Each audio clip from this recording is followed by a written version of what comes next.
should be in a much better spot. Yeah. Okay, yeah, there you go. That's much better. All right. I'm going to turn off that auto zoom, though. That's going to give people a headache. Yeah, I figured it out.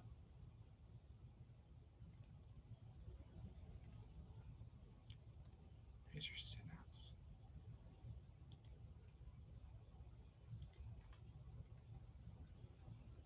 All right. So we're back.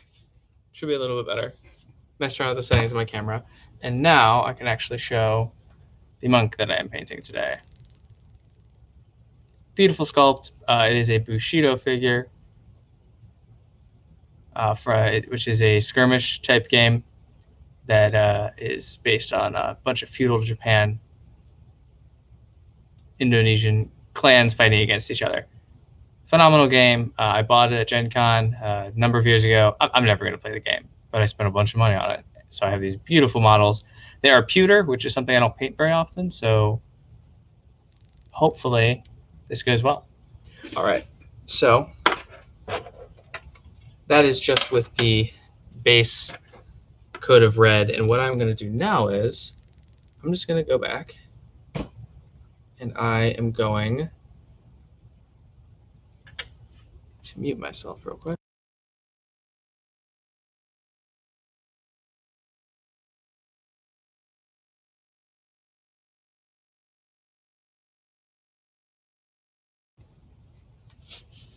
And think about these colors. So I got red on his little pant bottoms there. I could go with like I would love to do green because I have a bunch of green here on my palette that I just used in a project that I'd like to use because it's really pretty. But red and green, I don't want them to be like a Christmas tree. So I might do orange. So we'll start that orange with a base coat of red. So I'm just going to go through with this, and this is Dragon's Blood red or red. I guess that was actually a pretty smart idea. I'll put a little thing there for if people want to know what paint I'm using. At any given point in time, they can just see it.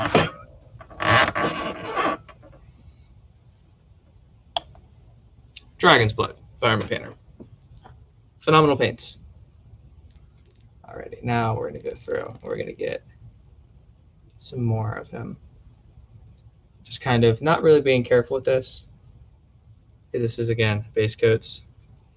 So we're just going to splash it on there and try and avoid places like the flesh, the exposed skin, just because those will be a little bit more difficult to cover up. It'll not really hide any accidents that we have here, but anything else, like other parts of the body, like oftentimes you'll see models that have like ammunition or things clipped on, or satchels on their belts. That's another really common one. Those you don't have to be super careful with because you can very easily cover that up with another color. But skin, you really gotta get skin right the first time, where you go back down to your base coats. All right, and just going through and getting the red everywhere.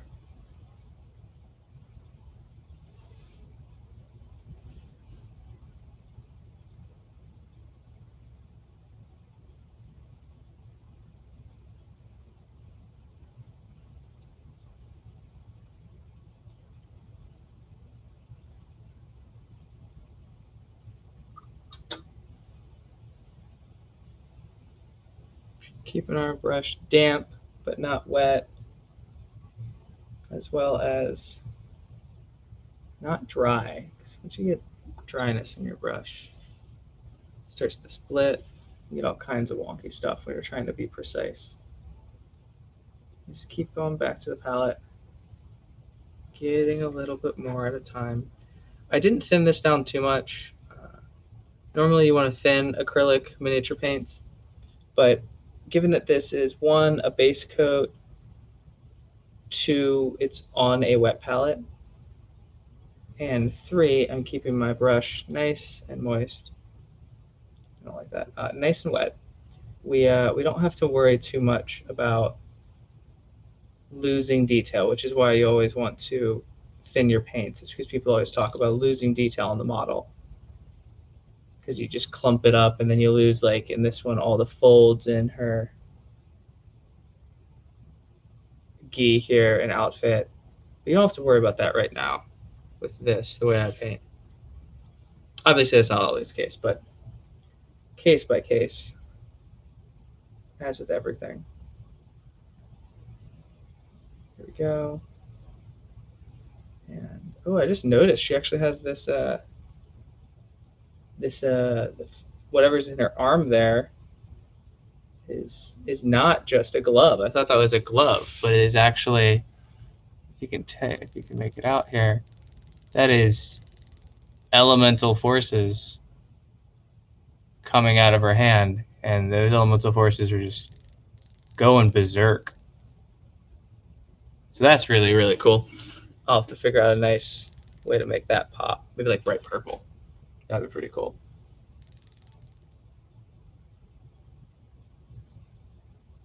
There we go. We got most of this red down. And we're going to be going back through for other coats, for at least the second coat of this red, as well as other subsequent colors. So 100% coverage isn't the worst, isn't the 100% thing that we need right now. But I just want to keep an eye on these underside sections, because I did prime this black, so you won't really be able to see if I missed something, but not ideal again. And for priming, I went ahead and primed it black, and then used a zenithal primer, which, if any of you have heard anything about miniature painting, is something that you see. It's a term that gets thrown around a lot. It's essentially you prime something in black, and then from above, which would be, just think of it almost like an arbitrary light source is above you, like a sun at high noon. It shows you from this top down, and you can see the variations of, actually I'm going to grab one I haven't really touched yet. So you can see on him these variations of white up at the top, all the way down, where if you were to look at him from the bottom, you can see there's not as much of the white. And it's just showing you where your shadows and highlights are. I think I hit this guy a little heavy with it.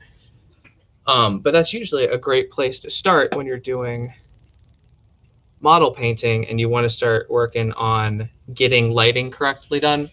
Because, and this is the other guy that I introduced earlier. So if you look at him there, you can see almost like it's a black and white photo. Now I've hit his cape a little bit. I hit it yesterday because I had some leftover tan in my airbrush from something I was doing. But you can see, just looking at him from the front where I haven't touched anything, you can already see these folds here where it would be lighter and darker. Now, what a lot of people do, and I myself was pretty guilty of it for the longest time, is they will see a bunch of people talk about zenithal highlights on the internet and see some phenomenal results from those same people. And then they'll go through and they'll start zenithal highlighting things and zenithal priming. And they're all about it. But then they go and they just paint in thick layers of paint to get coverage all over those highlights, not really paying attention to what the zenithal actually does, which is, if you're using a translucent paint, it kind of immediately gives you your illusions of light and shadow and get that really nice contrast. But if you cover all of that up and you don't take it into account at all, you kind of have just primed your model twice for no reason, which I did it for many years until I started using things like products like the Games Workshop Citadel paint, super translucent and designed to be used and applied with a brush. Or I actually recently got this as a gift for my birthday. I got a huge range of paints that make it really, really easy to get like variations and gradations of a color. So like here you have, what I was doing something in green, I forget what it was, but I have a bunch of different kinds of green on here and a bunch of kinds of blue, because you have right here if you were to look at the model, that's like your really, really white spots. You get that really bright blue, and then you go all the way down to your shadows. And a zenithal highlight allows you just to identify those. So the first thing I do is I'm just going to base coat most of the model in a very, very thin red. And if you look at this guy or girl, I haven't decided if it's a guy or a girl yet. There was a ponytail, so but I cut it off because I wasn't a fan of it. You can still see the light and shadow a little bit, but as we go through here, this dragon red is going to be our deepest shade throughout the whole process, and we will go from there and build up colors. So give me 1 second. We're going to fix something.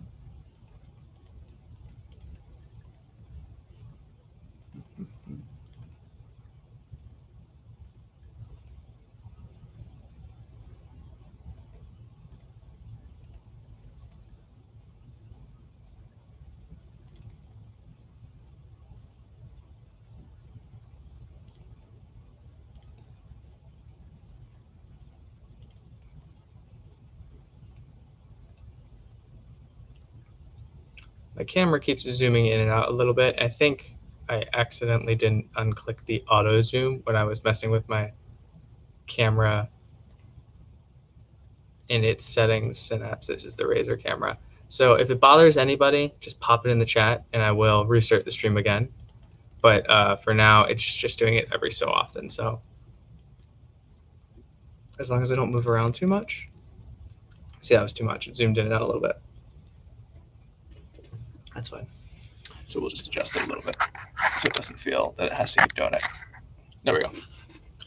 All right, so now that we have our deep red base coat down, usually I like to put base coats down on everything first and then move on to doing more details so that if I mess up my base coat, I'm less likely to ruin something I've already gotten to its, perfect spot. So now I'm going to do the glove here on the left hand because the right hand is crazy elemental energy. So the glove, we're doing like a red and a yellow on it, a red and orange on the gi. I think it would be really cool to do a nice brown on that left hand. That's for that right hand. That's for it. I see the spot that I missed. I'm doing this base coat. So we'll do a nice brown because I don't really want the eye focused up here near this hand. I really want the focus all the way over here with this crazy elemental energy here, and then the very fancy. I'll call it my painting. I'll my model now, and then like down here with this. It's gonna be crystalline over there. So we're just gonna get a nice neutral brown.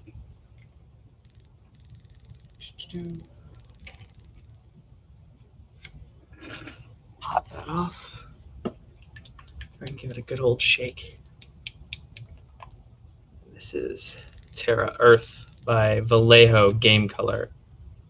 I love using Game Color by Vallejo for base coats or covering up black. Or if you still can't see that, there we go. They're especially designed to be super highly pigmented, which means that there is a lot less medium and a lot more of what makes brown brown. So it's really easy to get nice, great colors on this. The only downside to that is sometimes you don't want really bright, super thick, not thick, but what's the word I'm looking for? Vibrant colors. So you won't find a muted brown even in the same shade. And I'm using this. I'm going to just use this on some of the higher light areas of this glove. And I'll go over to one of those translucent paints like we were talking about. But what I'm doing now is I'm just accentuating these highlights a little bit. So when I cover it up with a translucent paint, they will make that they won't come across as too dark. So just on the top here. I want that to not necessarily just be brighter, but also be the brownest of browns.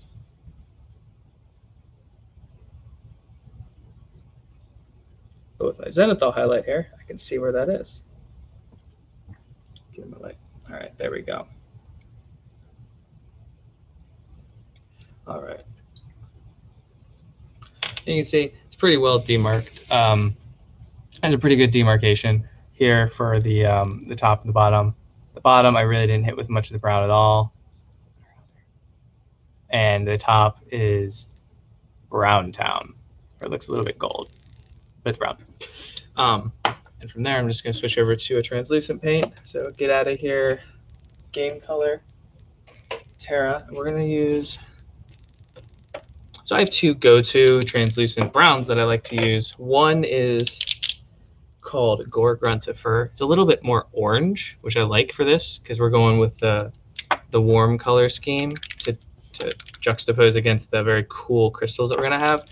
The other one is just, it's a contrast paint by Citadel. And it's called Snakebite Leather. I like to use this for all of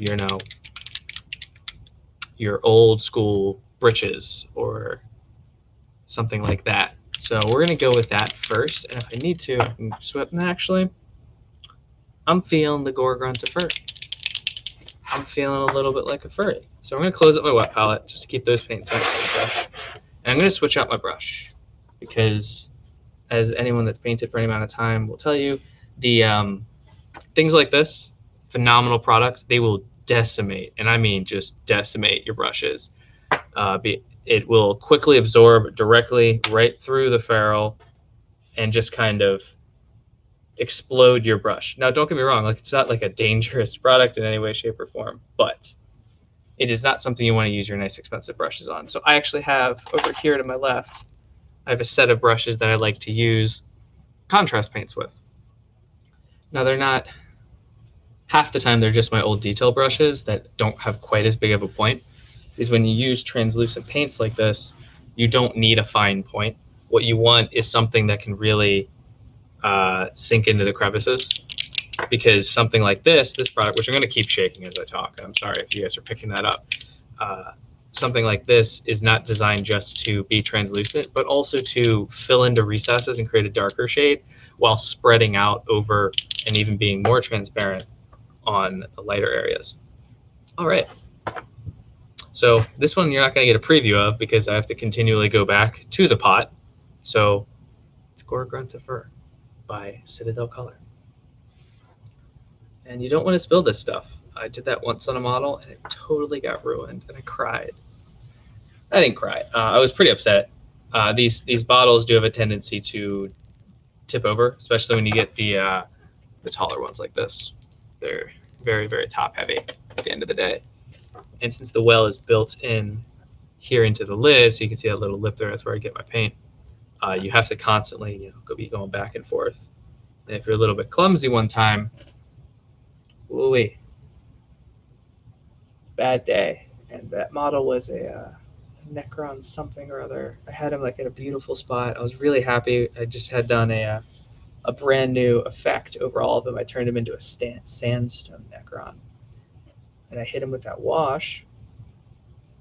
And then suddenly I just spilled my paint all over him. And not like in a fun, good way that I was like, oh, cool, I can spin this so that it looks intentional. It was so bad. And I told myself, I was like, okay, well, I'm going to have to start over. But I wasn't up to it that particular evening, so I put him in a box. And that box is still unopened, along with all of his other buddies. Should go back and repaint some of those guys.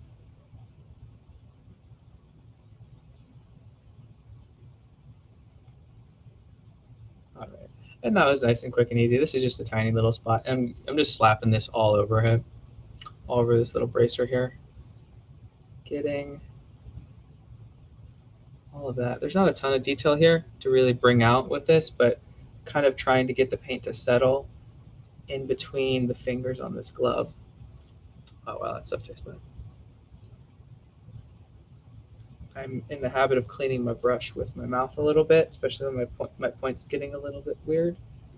But these contrast paints, they taste really bad. They should have put more thought into the taste of their paint, like just a little bit of sugar in there. All right, cool. So now we've got the glove all done. And again, it's looking really metallic. I promise it's not. I think that's just the light bouncing off of it. Yeah, there we go. So we got that glove going. And it's looking pretty good. Up next is going to be the... What do I want to do next? I think I want to do some of the highlighting on that red, I believe. Get a second base coat on there in the darker spots and start to build up that shade up to the higher spots. We're going to put that away. Gotta stay semi-organized. Otherwise, I just end up with 40 paints on my desk, like this. I don't even remember when I used this. It's gotta go away. It goes over here with the rest of the blue. All right. So I already have that red, so I'm gonna grab just a brighter red. I don't know if I want this. I like this. And a Sturge tan. Yeah, these two are okay. So I grabbed Warlock Purple, super bright, and this is definitely pink. But I'll cut it in with some of the Dragon's Blood, and then Sturge Tan. So these I will just add in there as kind of maybe 1-to-1 or 2-to-1 ratios with the paint. I should add that. Thank you. Somebody just made a suggestion to me about changing the name of the stream to miniature painting. It's a good idea. I was convinced that this wasn't going to work.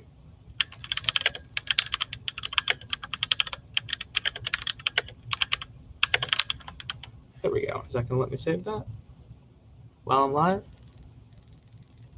Heck yeah, it is. Awesome. Cool. Thank you. Thank you very much.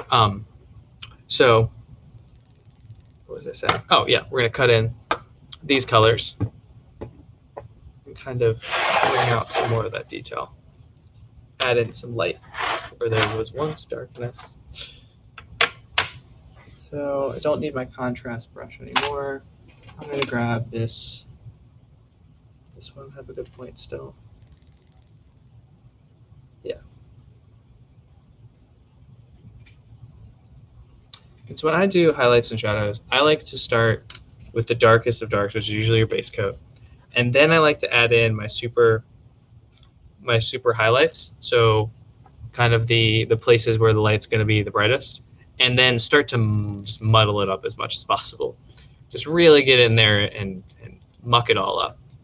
So I'm going to start with this Warlock Purple. And I'm going to hit some of the top sections and the upper folds of this gi here. And you'll see what we're going to do here in a bit. We're going to blend it all together in a way that makes it not as obvious that we're not great at wet blending paints. Oh, I've never used this Warlock Purple, or at least it's been a while. So it's just got a bunch of paint medium at the top. We're going to get through that here. There we go. And I'll wipe this off my palette. A little bit of pre-paint. Don't need that. All right, there we go. Now this, I am going to thin down with like a little bit of water. This is quite a purple. This is a very pink color. So we're just going to add a little bit and just kind of keep mixing it out until, yeah, like that. And just until you get a shade that you like. And this is going to look really, really bright, especially once it goes in the model. But I'm going to filter it all with a translucent overall spray or application of another one of these contrast paints, Blood Angels Red. Once I get some base coats down and some of the shading done, I'll hit it with this and just kind of blends it all together a little bit.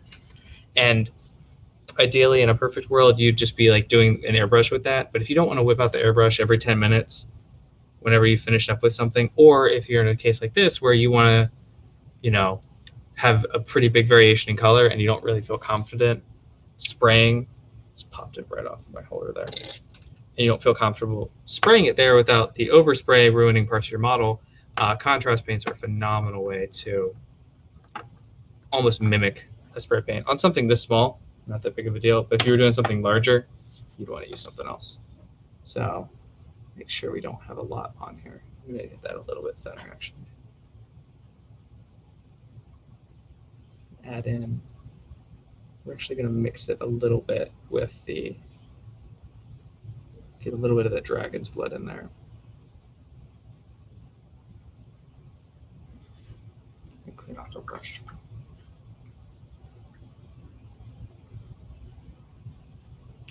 All right, I like that. I like that a lot.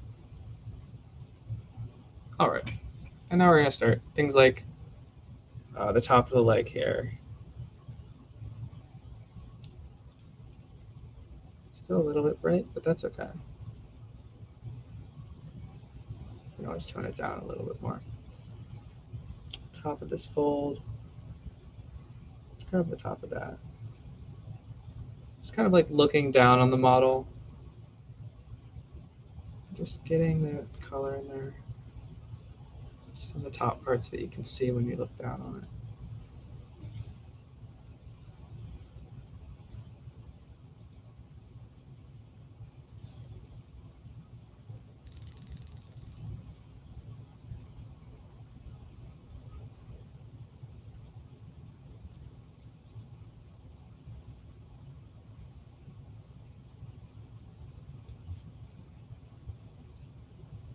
Just the pants first here, and then I'll finish up my effect, my transition, my filter, all of that. If I like it, I'll apply it to the rest of the model. Or no, we're doing orange on the top. That's right. So we'll fix that in a minute. Always best to have a plan, guys and gals. Alrighty, so this is a very bright pink. What have I done? All right, so it's very, very bright. I'm gonna thin down a little bit of this this original base coat of Dragon's Blood. I'm gonna just apply it over some of this section and kind of tone down this pink. I did not expect it to be. I mean, looking at the bottle, I don't know what I expected, but I didn't expect it to be that bright. Drop the brush. All right, we're just gonna try and tone this down a little bit here. There we go. Okay, that's much better. Just like right there on top of the leg. It was very, very, very bright. Alrighty. There's this and that.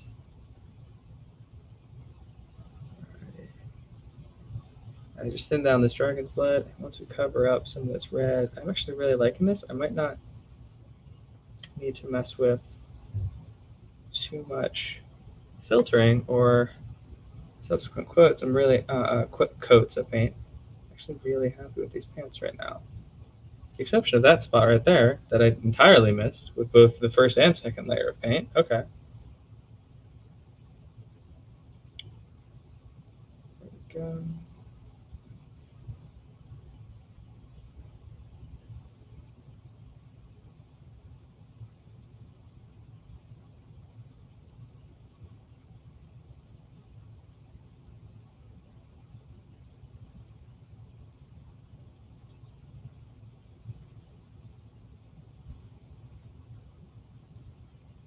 Sometimes it's hard to get the right angle so you can see what you're getting at. There it is. All right, that's not bad. Okay, so I'm gonna give that just like about 20 seconds to dry, and then I'll hit it with our 1-to-1 ratio of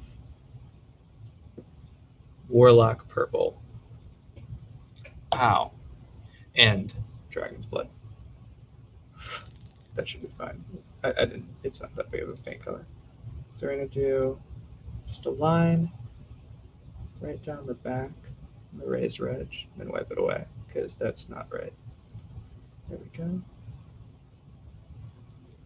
A little bit in the front here, just around the edge of his little booties, little cuffs of his jeans. Okay.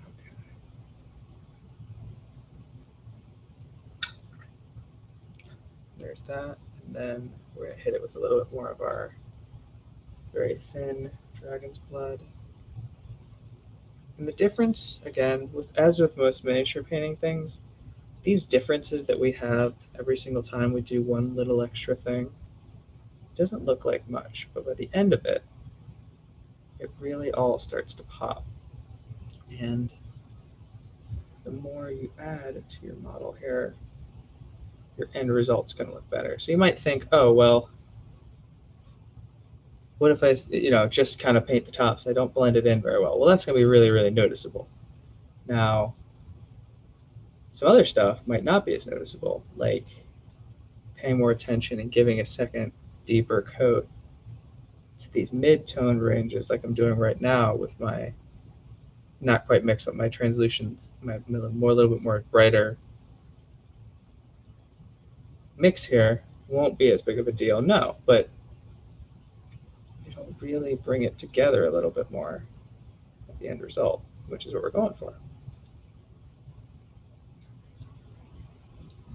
Alrighty. Clean this off and I'll show you where we're at. You can see the difference now between the top section that we haven't really touched outside of the base coat and the bottom section. There's a huge difference between those two. The top is very, very flat. The bottom has a lot more depth to it, and we're going to push that a little bit farther in just a second with what we're doing next. And what we're doing next is we're going to grab a highlight color, which for red, this is already pretty bright. I toned down that. I'm going to grab this Sturge Tan, and I'm going to use that to kind of add a little bit of a dry brush and highlight these details. Or, ooh, Flumph Pink is what we're going to use. I like that. We're going to flump it. And this is the D&D Army Painter. Again, this is an Army Painter paint, but this is part of the set that they made for their Dungeons & Dragons miniatures. So they partnered with Nolzur's in order to create some painter starter kits, which I might do one of those models here soon. And just to give people a good place to enter the hobby, they came out with like these sets, and you get like a model and you get like a bunch of these little paints. So the bottles are a little bit small, which is fine, which is great. I wouldn't want some of these colors, but they're unique for like Dungeons and Dragons. Like this is Flumph Pink. Like there's nothing else to say. It's Flumpin'.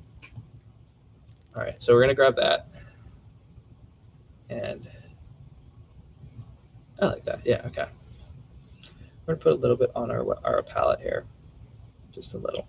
That's way too much. It's fine. And we're gonna grab our dry brush. We're gonna put our cap back on this brush. Actually, I'm gonna leave it out. I'm gonna be doing a bunch of painting tonight. We're gonna grab one of our makeup brushes. This super tiny angled one is my favorite that I use. It's a little small, but I like to use, Citadel dry brushes, like 15, 20 bucks each, I think. I can look that up. Army Painter, a little bit less. Vallejo, a little bit less. Makeup brushes, though. Pack of like 12 of these for $8 on Amazon are almost identical to the dry brushes that you're buying from those big game companies. Phenomenal tip. I forget where I saw that, but I bought these, and I have not been disappointed. Because I've never wanted to buy an official dry brush because like I'm always afraid that I'm going to ruin it. I'll explain what dry brushing is in here in 1 second once I get it all prepped. So I grabbed some paint, and ideally I wouldn't be putting it on a wet palette, but I'm a I'm a dummy and I just forgot just now. So I went on the wet palette. It might be a little bit too bright, too wet. Yeah. No, that's fine. Is that fine? Oh, it's totally fine. You don't actually thin it out whatsoever. You make sure that your brush is nice and bone dry as possible. And you're just going to grab a little bit of it on the tip there. And what I'm doing here is I am just smashing it into this paper towel, really working that paint into the bristles, trying to make sure that I don't have too much, but I always overdo it and I end up having way less than actually ever shows up in the paint model. There it goes. And we're just going to be taking this and scraping it down the sides of our model, kind of just going back and forth, not back and forth, sorry, just down the model like this, and trying to catch on all these raised ridges to bring out just the top uppermost highlights. I'm just adding a little bit of an effect here. If you miss something and you hit something else, not that big of a deal. Because again, this is the big part that we're focusing on right now. This is why I said I like to do all my base coats first, because if I were to accidentally slip and hit like the pants when I was doing the base coat for the rocks here, I would have to redo all the steps that we did. Well, it depends on how tragic of a slip it was. If it was like a minor little slip, I might just hide it, a little bit of red. But there we go. And ta-da! All right, cool. And again, now we can see we've brought out the utmost extreme of the highlights just a little bit more as we go. And now we really start to see the depth that we got going on. And that's where I'm going to call it on the bottom of the pants there. And now we're going to move on to the top.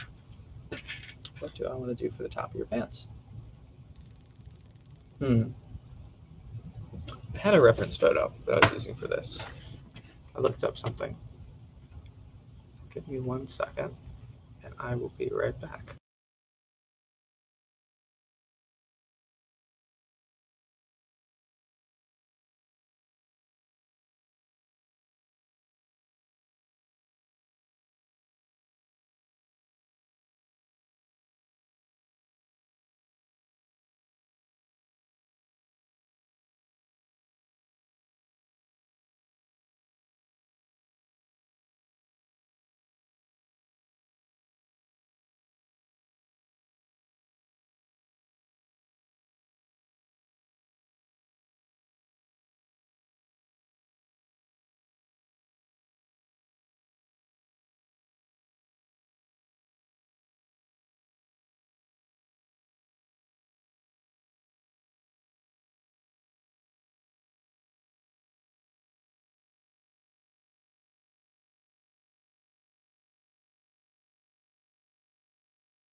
Sorry, I looked up my reference photos and all other versions of this on my other computer. So I'm looking up again. I'm going to try and find the one that I had.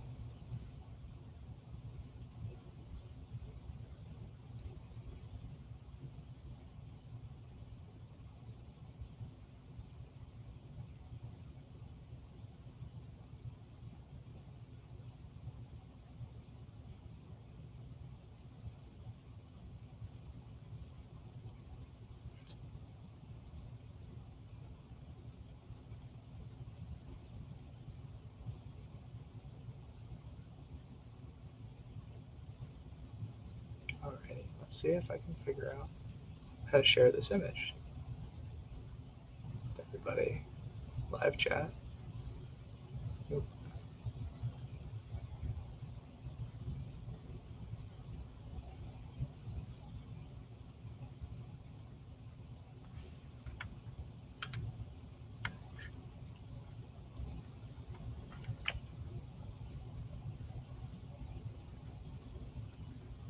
Well, I can't, but now I actually have it in front of me, and I'm on the right track.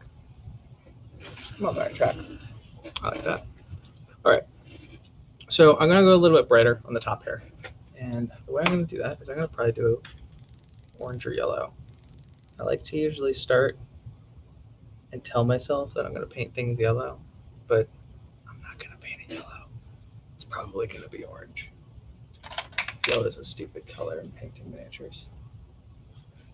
Let's see here. Although I do have this nice desert yellow. I'm gonna do that. I'm gonna go with desert yellow. It's nice and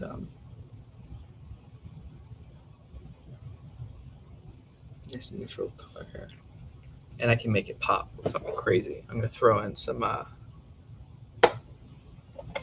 crazy Troll Slayer orange or something like that for the next layer for a dry brush.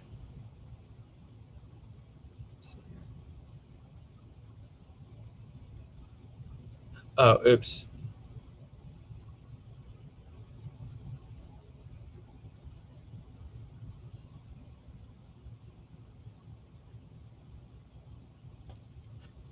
One of my 3 friends reached out saying that my live stream stopped, and I said, "Yeah, I don't know how cameras work. I didn't test minis. I tested my camera, like seeing me, because I mean I'm the star of the show, but I didn't test to make sure that I could show a model, which is what I'm actually, flipping doing." But here we go. So I really like this is probably one of my favorite paints out of that big paint set that I got. It's the desert yellow, and I just love it because it is such a phenomenal base coat for starting anything tan or yellow. Just it's this beautiful puke color, and it's just amazing. I love it. Um, so I'm going to go through and I'm going to paint. Looking at my reference photo. Yeah, okay. So I'm going to go through and I'm going to paint parts of this.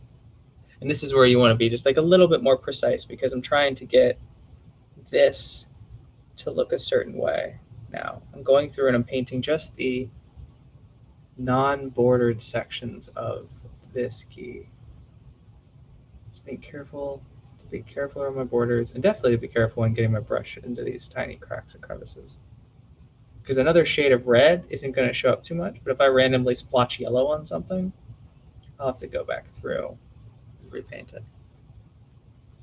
This is where brush control is the number one thing you can teach yourself for painting. I forget which podcast it was I was listening to, but they said that they attended some painting workshops with some of like the best miniature painters that are in our community right now, and the number one thing almost all of them say is the first thing you have to learn before you start trying to dive into all these crazy techniques like non-metallic metals, which is painting metal without mica flakes in it.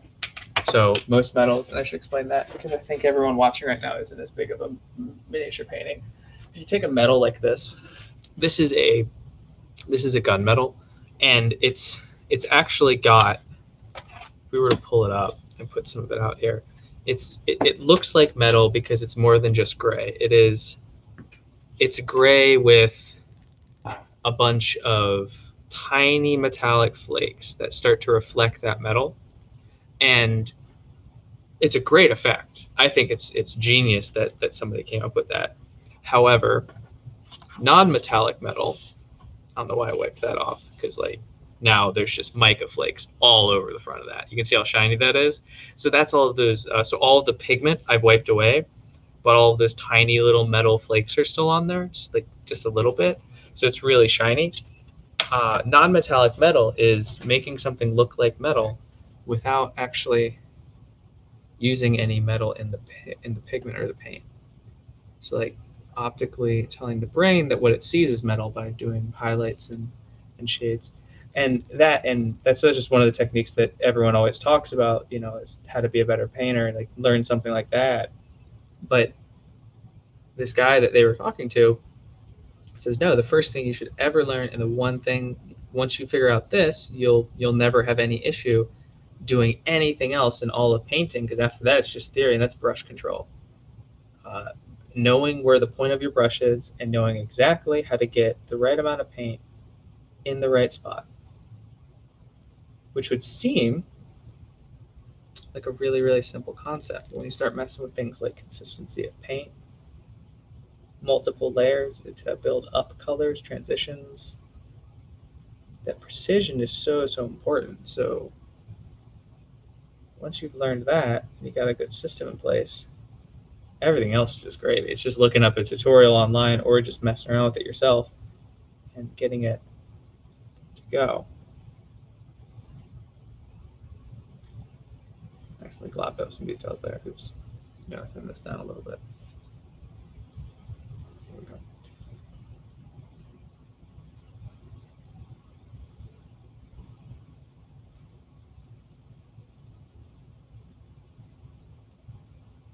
What's cool is since we're not starting from a base coat of black, we're starting from a base coat of a very deep red.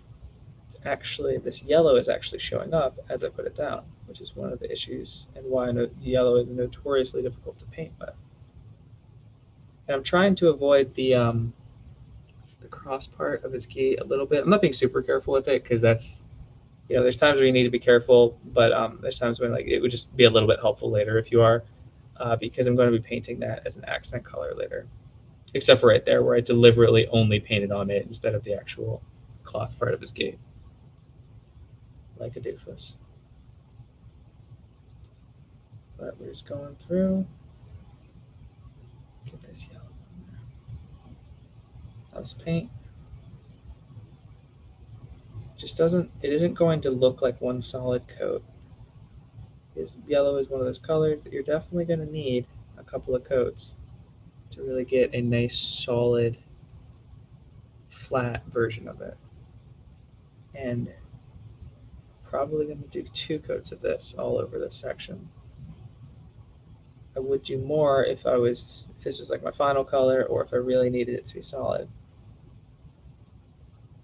But 2 should probably do fine.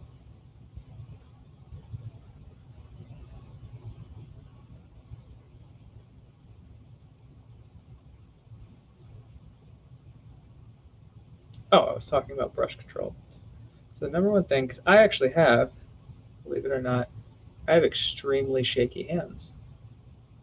But what I learned to do was to always do a 4-point brace or a 2-point brace between my elbows and my table and my 2 hands, having them together, and then just using this kind of like I'm writing something, and just always having complete control over it. Because today is actually a pretty good day. My hands aren't shaking very much, but there are days where I can barely get one of these sleeves back onto a brush without messing up the bristles. So it goes to show you don't have to have incredible precision to do something like this. Just the patience to learn what works best for you.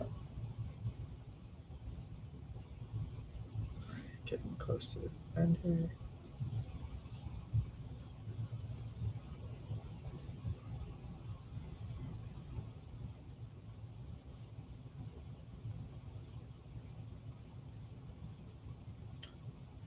Making sure we're maintaining a nice, good point on our brush. So every time we go and get more paint off of the palette here, we're doing a little, almost an eighth of a twist of our brush here, just to make sure that we pick it up. We don't have like a giant, you can almost see it there in the camera. Like it looks almost like a drop of ink coming off of a quill. It's not what we want. We want it to be a very sharp point. Okay, it looks the same on camera actually now that I'm looking at it, but there's a difference, like a ball on top versus just a tiny little, almost like it's just it's inside of the brush itself and maintains the shape of that point. Like I was talking about earlier, maintaining the point of your brushes, this is exactly why we do that. Because if I tried to do,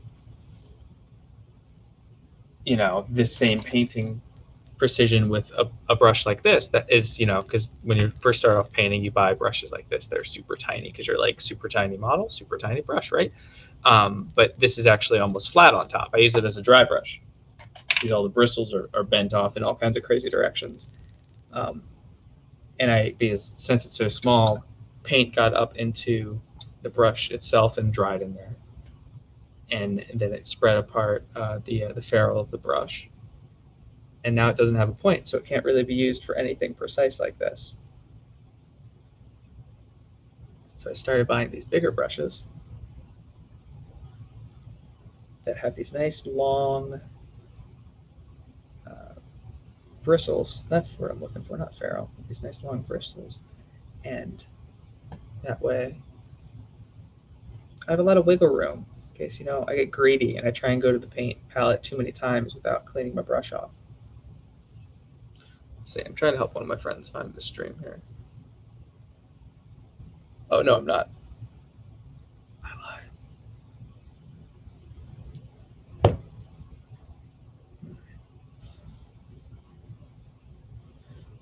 And to those watching, this is kind of a quick paint job. Normally on something like this, we might go a little bit more in detail, like really, really contrast, with the more you paint, the more you want to pump up that contrast. But this one is just a model that's been sitting around for a while. I might end up using him relatively soon here in a Dungeons and Dragons campaign that I'm a part of. And I don't know, it's just one of those things that I picked it up, looked cool, and I was like, cool, I want to paint it. I'm just trying to get it done. I spend too much time myself personally pushing every single model that I paint, up to the next level, trying something new, or pushing myself to be even better with the technique or something. But there is something inducing contentment. There's something to be said for just enjoying what skills you do have, and just, it's okay to not necessarily plateau, but to enjoy the current level of skill that you have at something.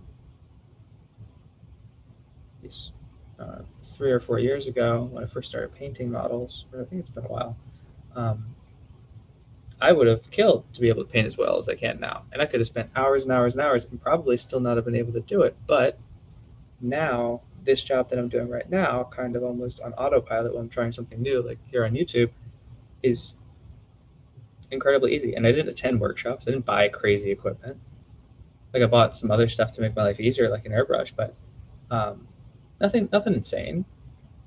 I didn't have to buy like the newest anything. I just kept painting minis. Here we go. Okay, cool. So now we have the yellow in there. And you see, I did my best not to. What's up? He's over there. We don't need me. We need this guy. Yeah. Okay, so yeah, you can see why something like this would need multiple coats on that yellow, which we're going to do a second coat here in a second, just because you can still see a lot of that red poking through there, which is not ideal. Not ideal. So I'm going to go through, and I'm going to actually, since this is a slotted base, and I'm going to be finishing this guy up tonight, see that slot at the base? I need to fill that. So I'm gonna grab something real quick, and we're gonna just fill that right up now, so that has time to dry while we finish painting. What I'm gonna grab is a product called Milliput. It's used by modelers because it sands down nicely. I'm just gonna put this away. I believe I have it in the drawer right over there. Give me just 1 second.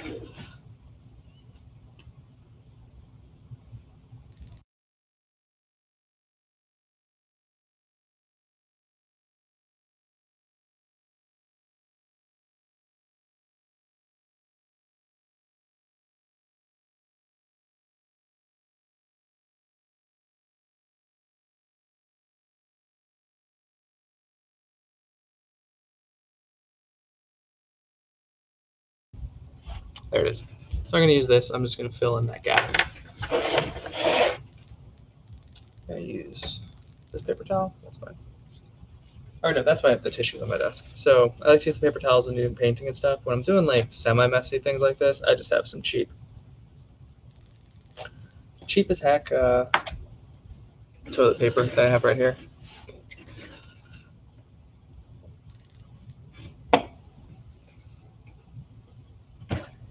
And normally I would just spread this on with my finger, but I'm feeling like I don't want my fingers to be icky.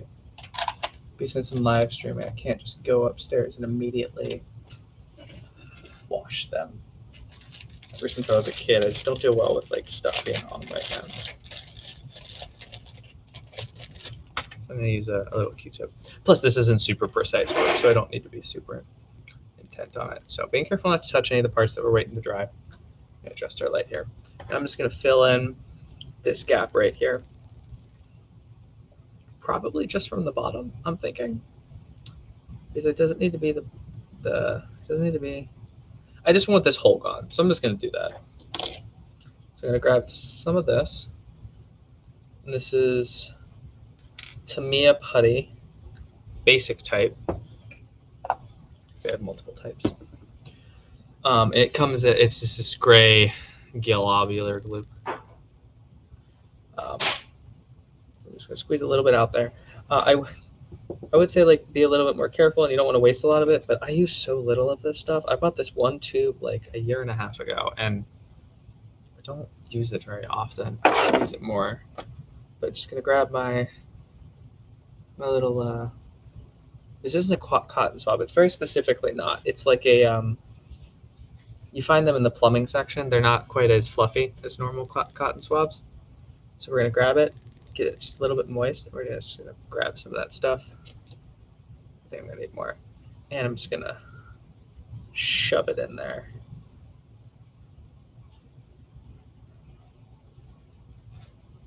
And I used to use just compound for this.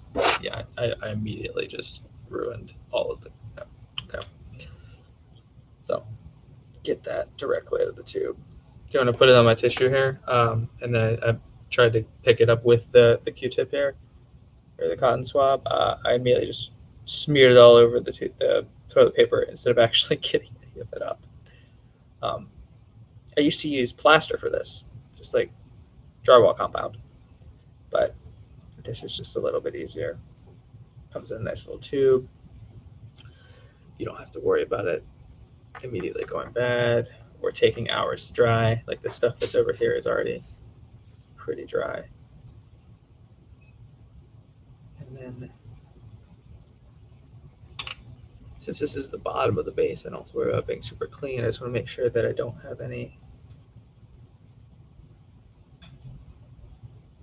gaps in this slot, because I want to add a liquid resin on the bottom of this to kind of add water.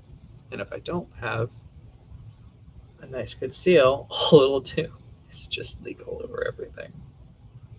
So there we go. We got our bottom crack just filled up there.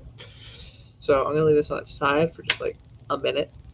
And I'm gonna throw this away immediately, because if I don't, I'll set it down and forget about it and have a huge mess to clean up. The last time I got this on my desk here, I had to use sandpaper to sand it up. Alrighty, so that's done. Shove that. Okay. While we wait for that to dry, actually no, I can just clip it right on here. I feel like plowing forward with this guy. I'm just gonna line up that slot in the little gap in this thing, so it still gets air, but it's also not gonna seal itself to my handle. Okay. So we're going to go through and we're going to add this second coat now, because we're probably good to do so. We're going to add the second coat of this desert yellow to the top.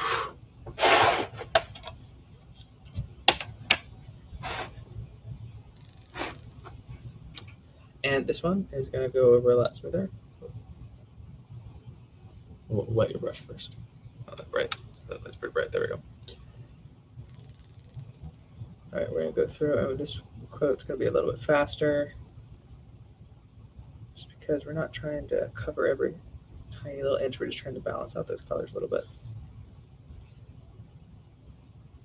And I know I'm kind of immediately going against what I said earlier about the Zenithal highlight, but for me personally, it doesn't take the place of doing highlights and shadows. The Zenithal does, but as someone that kind of isn't great about thinking about things sometimes, it really helps me. It makes me aware of where they should be. Things like it's not always the top of every fold. Like from above, certain things just are going to look different. Cool. So there we go. Grab a little bit more here.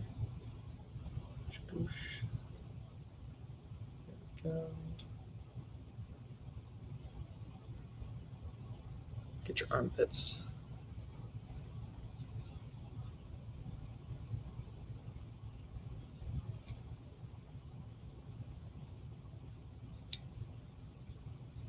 Oh, I've been avoiding this little section in the back here, thinking it was his belt, but no, his belt's over there. It was just a fold. All right. There we go.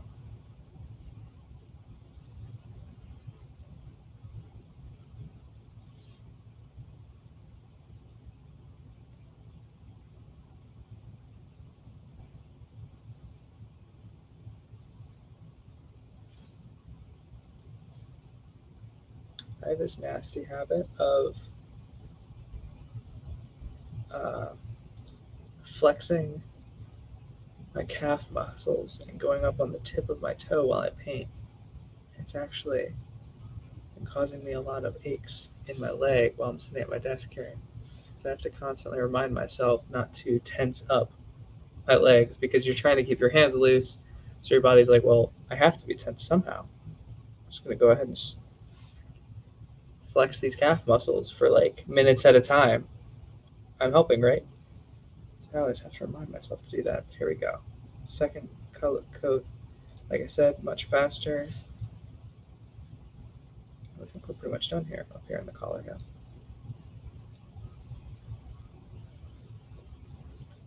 Alrighty, there is that all done and dusted. I like it. So there's their second coat of yellow down. It is much more solid. You can still see some of the red poking through a little bit, but nowhere near as much. And it just kind of brings out the shadows of the model itself. Because red is a natural deepening shade of yellow there. From there, I'm a little bit torn between finishing up the top section here or working on the hand and the flesh area. I think I'm going to actually finish up this yellow section first. The way we're going to do that is we're going to use another really cool product. And it's, there we go, Army Painter Strong Tone. So this is a wash.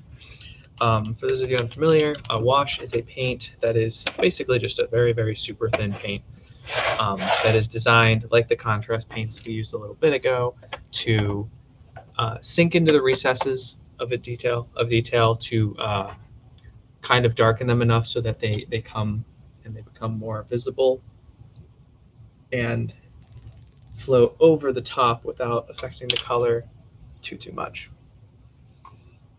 So we're gonna get our slightly older, not crappy, but slightly older brush here. And this is Strong Tone. It's a brown tone. I like to use it over top of my yellows. And it really, I think, really makes them look good. So we're gonna grab this Strong Tone, and this one, we just drop a couple of drops into our inkwell here. We're gonna grab just a tiny bit of water. I like to water down these Army Painter tones. They're pretty good straight out of the bin, and you can get away with using them. But on stuff that's like this tiny, if you're not paying attention when you're applying a wash, like I oftentimes am not, it can really bite you in the butt. Is this, earlier I was talking about preserving the details of a model. This is another one of those spots where you can kind of mess up and lose some of those details because this is specifically designed to have a higher tension point than most of the acrylic paints, even watered down, or lower one, I guess. So we're going to take this and we're just going to kind of just slap it on there. So just kind of getting it all over these yellow sections.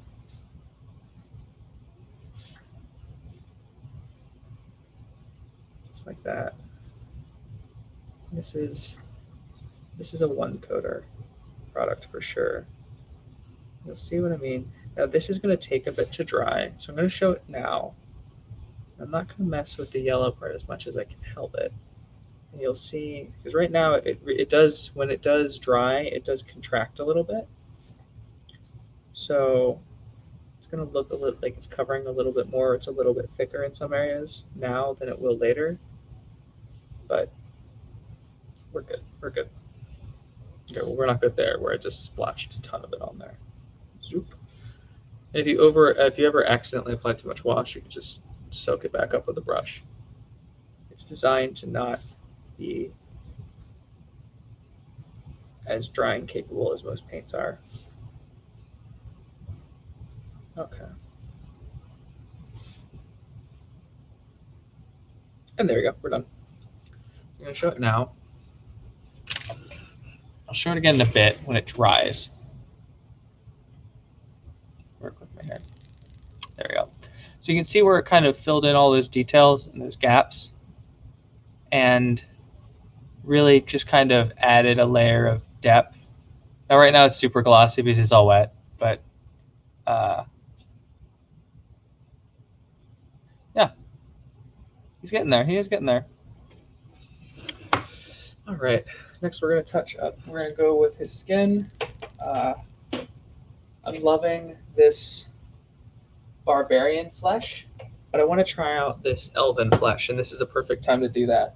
This isn't a commission for anybody. This isn't something that I'm really going to care too much about if it doesn't work out. So I'm going to try one of the other Army Painter set flesh tones. I've used the barbarian flesh, like this guy. I used that on this. Yeah, love it. I absolutely adore that barbarian flesh color. But I want to try some of the other ones.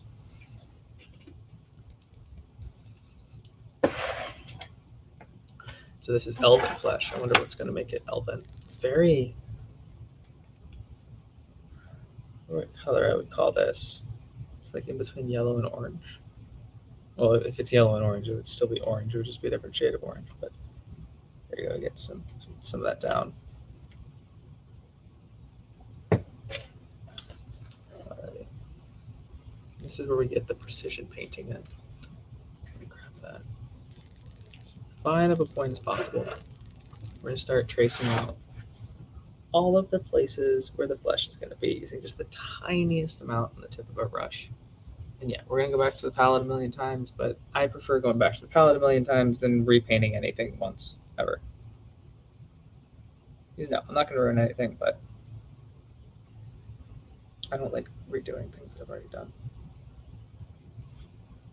Brush is a little too wet. There we go.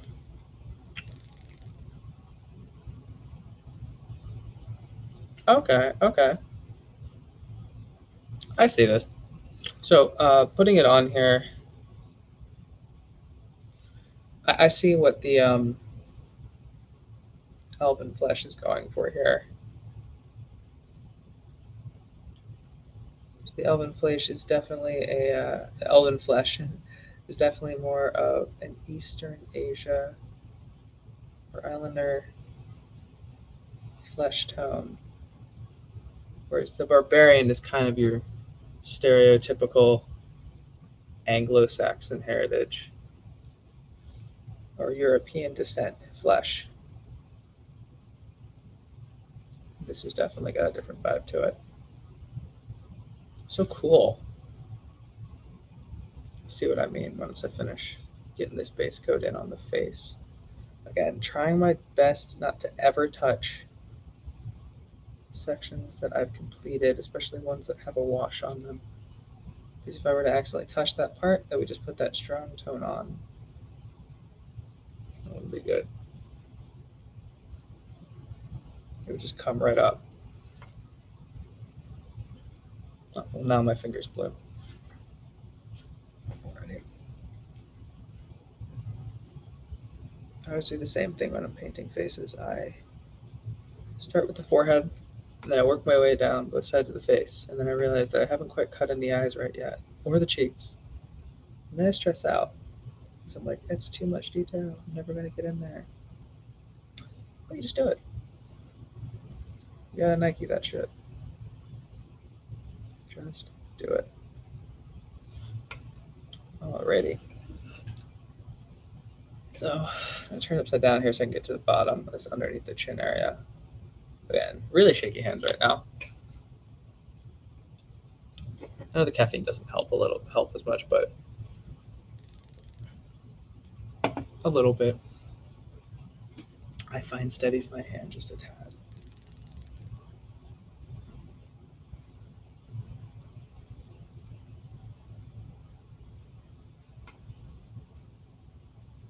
Okay.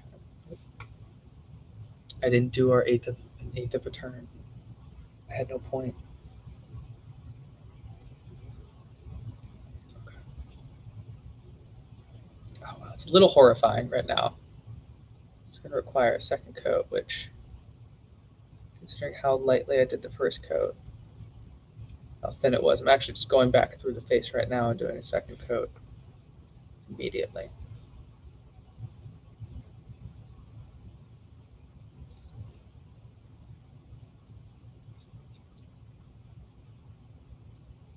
Hey dude, what is up with your ear? Let me look at my photo. It's just your face? Alright. See, his face is weird. Alright, I must just smack my head into that. Okay. Okay.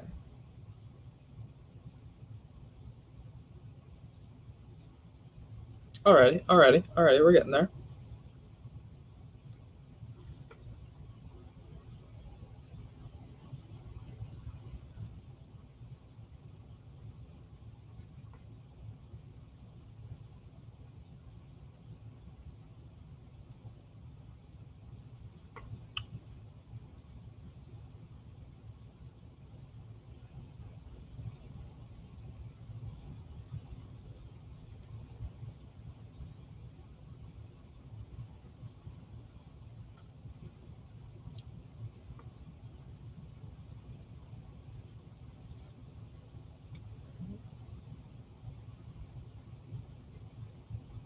Sorry, when I'm doing this super precise stuff, like filling in the last coat of something, I'm not great at talking while doing it yet.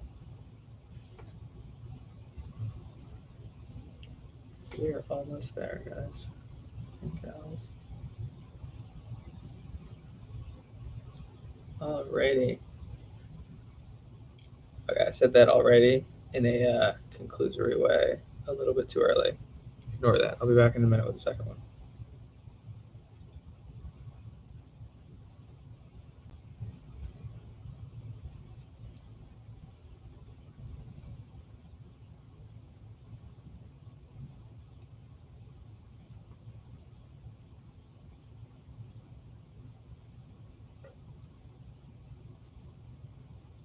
Alrighty, as promised. That was the second already. We're actually done now. There we can show you what I was talking about. All right, so there is our elven flesh. Yeah, so it is a very, very light tone on the face there. But yeah, I'm digging that a lot. And we're gonna use a wash to. I'm not gonna mess too much with the tone of the color, like highlights and shadows and stuff on the face. Again, this isn't one where I'm really pushing myself to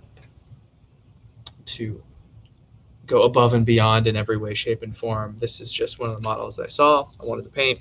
I wanted to get it done in a single sit-down stream session, and that's what I'm going to do. And it would appear that our time me at paste on the bottom is mostly dry.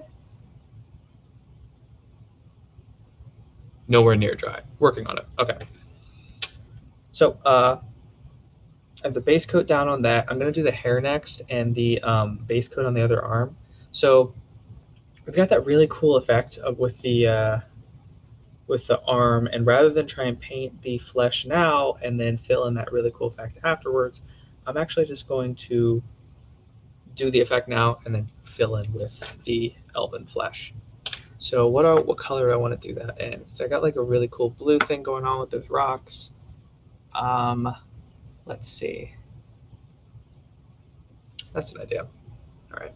So I'm going to start the base coat of this contrast paint. Talassar blue. It's a nice ultra blue. I almost said ultramarines blue. It is basically ultramarine blue from your standard acrylic paint lines, but also it is very much an ultramarine from Warhammer color. So we're going to go ahead and seal up the wet palette. The wet palette doesn't do much for us. So I'll seal it. We're going to go ahead and we're going to paint this arm in this blue. And it may seem weird to just randomly do it in blue, but I have a plan. Stay with me, and you'll see the plan. It's all going to come together. And at the end, you're going to be like, oh, you did have a plan. So blue. Ooh, that is a huge juxtaposition. This bright, like, this isn't even a bright blue. I can't imagine if I was doing a bright blue right now. With all these warm colors we have, to have like a very vocal, cool color like this blue popping in here. Also, for streaming purposes, I think the people that are currently in here are people that know me personally. If I'm going to throw out a guess, just because I didn't really spread the word out too much about this outside of maybe, I think I made a post on Facebook. I didn't make any posts anywhere else. So these are definitely people that I know. Let me know what time you think would be better in the evenings for this. Maybe starting it on Tuesdays or Wednesdays a little bit earlier. Let me know, because for the foreseeable future, I can't see too many people joining these. I would very much like to spend some time chatting with you all, and I appreciate you joining. I really do. I hope that no one's made any comments. Nothing has popped up for me. Go ahead, if anyone is able to comment, type the word pineapple and put it in the chat for me. And let me make sure that what I'm seeing is actually the chat and isn't just some weird replay. If not, no big deal. Okay, so there we go. Yes, pineapple. Okay, yes, there is my chat. So I've added this blue, and it looks a little weird. I'm going to say yes, that it does. Okay, there you go. And it looks a little too similar to the base, but we have a plan. Don't worry, everybody. There's a plan, and it's all going to come together. I wish I had done these base crystals in a bright-ass purple, but that's fine. That's fine. We'll fix that. Ugh.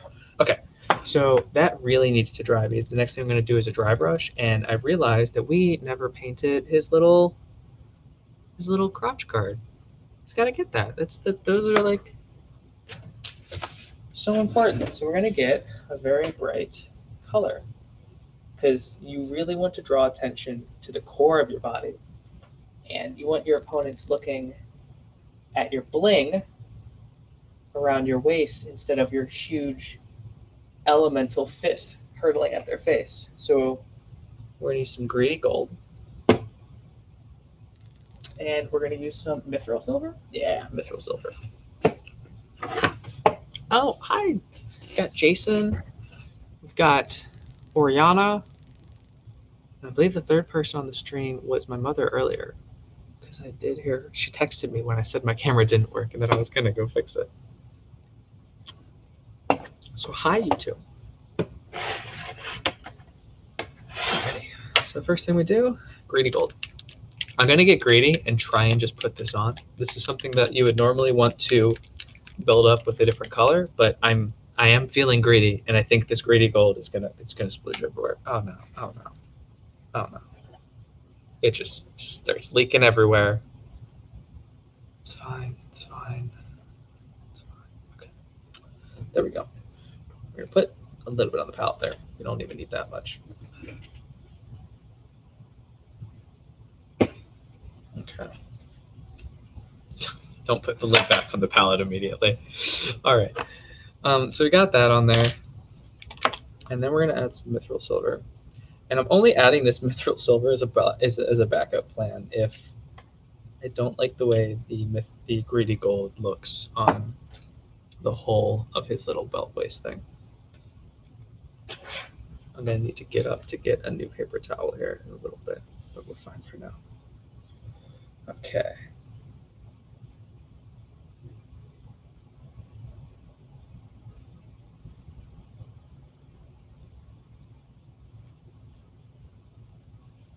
Okay, here we go.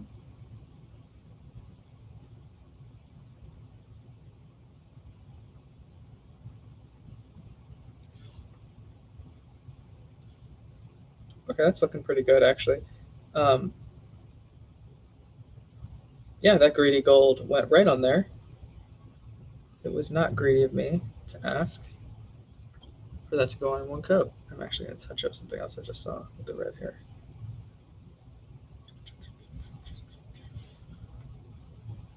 It's also part of the reason why I love wet palettes is you have your paint right there for like at least the next couple hours while you're painting the rest of your model. If not, if I were to seal all this up immediately, a lot of this paint would still be good to use tomorrow.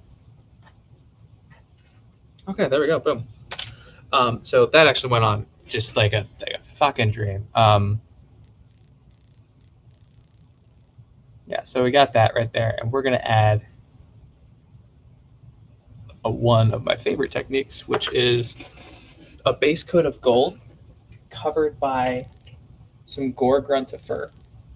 It really gives it a nice aged look without going into the realm of the patina that you get on actually aging coppers, which patina, if you're not familiar, is that almost green substance that you get on it.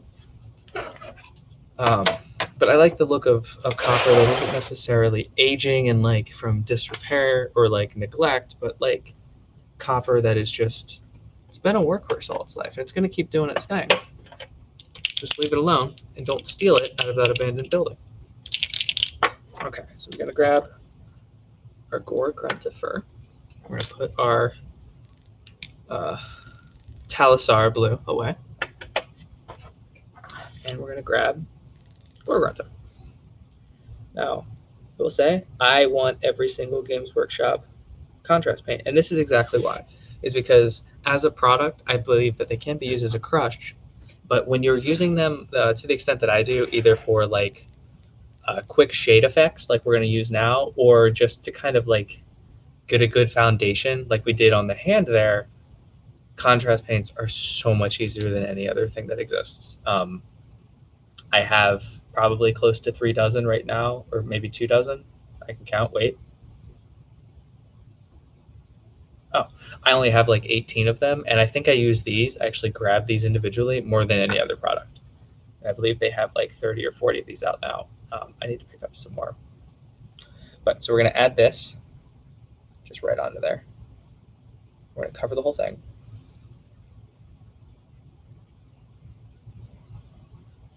And then we're going to really realize immediately that we put a little bit too much on there, which is fine. We can dry off a brush a little bit, and we can go back with a slightly drier brush and just clean it up a little bit before it dries. Great thing about washes is how forgiving that they are. And there we go. There we go. So now we've added a little bit of depth to the belt there.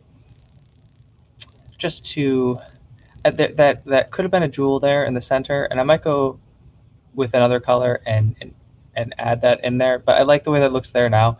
It differentiates it from the other colors that we have enough that it kind of pops out, but without being like glaringly obviously jewelry. Okay.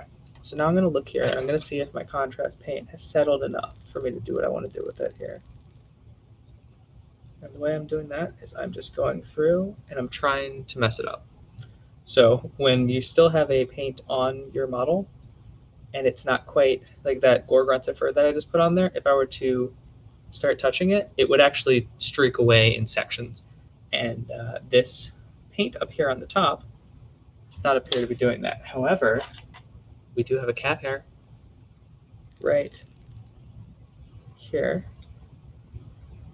I don't know if I just haven't noticed it. Wow, these tweezers are really dirty. Or not dirty. I use them for a lot of things with model building, so they don't actually lay flat as much anymore. Sometimes it's hard to, tweeze things. That or whatever this is really on there. Okay. Let's try this a different way. I'll try it with these. There you go. Cool. Probably just a piece of cat hair, or it could have been one of my hairs. Just got stuck in there during one of our coats of paint here. And then it dried. Oh no. Okay, so that's on there, and now we get to do what I was hoping. And I've never tried this before with this particular combination of colors, so I hope it works. We're actually going to use this and this, and we might use this. I'm going to make no promises to anyone in the stream right now that we're going to use this, but we might use Imric Blue. We're going to start off with a dry brush of Stormfang. Dry products are phenomenal. Again, by Citadel, I would say that most of their products are a little bit overpriced, but the couple of things that they do that I use from them are absolutely phenomenal, and that is their contrast paints for all kinds of shade and defenders, and this son of a bitch, their dry paints. Their dry paints, I've been picking up more of these. I got 1 or 2 on a whim one time on a shopping trip, and I ended up using them. And I'll be honest, it blew me away. The difference between using a product like this versus what you saw me do earlier, which is just put a little bit on a palette and just smash it around. This paint is actually very, it's very thick. So you can see it in here. It's basically full. It doesn't come out. It's very thick and basically just dry. It's weird. It's a little hard to explain. You'll see here. It's really cool. But I'm going to start with this color. I'm going to grab a slightly bigger dry brush. We'll go with this one. And I'm going to make sure it doesn't get wet in any way, shape, or form. I'm going to just kind of get just like a tiny little bit there on the end of my brush, and then just smash it around up here in the well portion, because the well portion on all of these is really clean because the paint can't move in there. And there, now it's blue. I'm gonna grab this, and I'm just gonna go at it a little bit. Just kind of really going crazy with this here. And I want to almost entirely cover up. All right, this dry brush is too big. I need something. Yeah, there we go. I want to almost entirely cover up the entirety of the model with this thing, with this. And this one is a flat mega brush, so it's going to be perfect for getting in between his shoulder and his head, his arm hair. That might have been a little bit too much. That's fine. We'll just rub it off inside the well here. Or smash it down in there. Cool, done. Alrighty.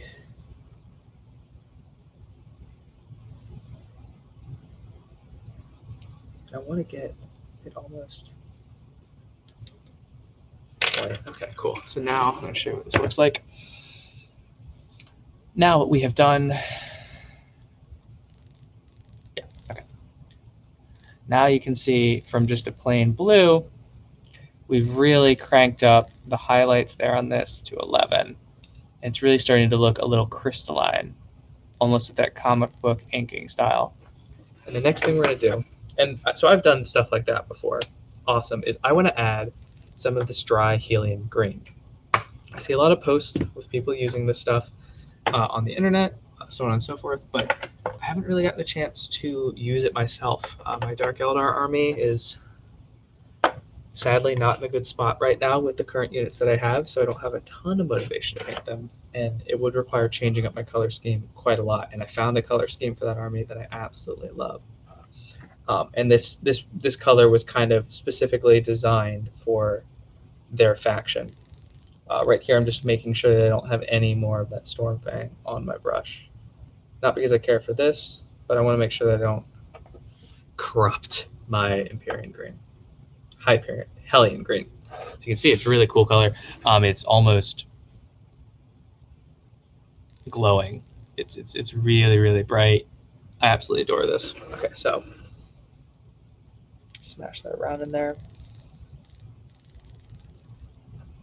Did I smash it around too much? Or is it just very, very light?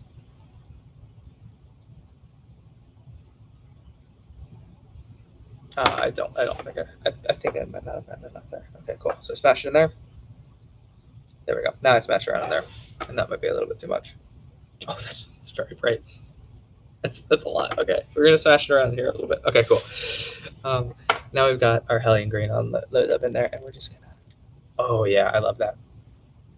Okay, cool. And now we are focusing more on the tips of the fingers here, and we're really trying to just transition it down. Not for any particular reason. I don't know why the tip of her crystal hand would be more vibrant, but it's going to be. All right, cool. Aces. Okay, cool. And there we go. I actually really like the way that came out. Yeah. There's got a real sick looking hand thing going on there. While I'm at this, I might. No, I'm going to leave the rocks on the base as is for now. I might do this here in a bit with you guys. But, so we got the hand done. Chug a little bit more Dr. Pepper. And the only other thing left to do on our monk here is her shoes. We never did their shoes. I'm so sorry. I never even noticed that there were shoes on the model. I do this a lot. This is okay. We're going to move on. We're going to very quickly do some shoes. And great thing is this happens to me a lot, and I have a phenomenal technique for this. And that is we're just going to paint the shoes black. I usually do that. Shoes are usually definitely, like the feet are definitely not where you normally want the focus going on your model. So I like to do them in a very nice solid or neutral color, which is probably why I oftentimes forget them. But there we go. Of course, I should be doing these first rather than last because we're doing them in such a dark, vibrant black. If we were to slip at this very easily slippable stage, we could ruin the hem. There we go.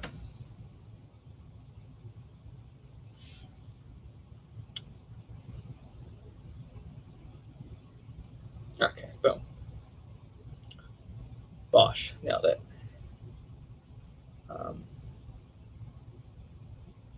Ta-da, there we go. Cool.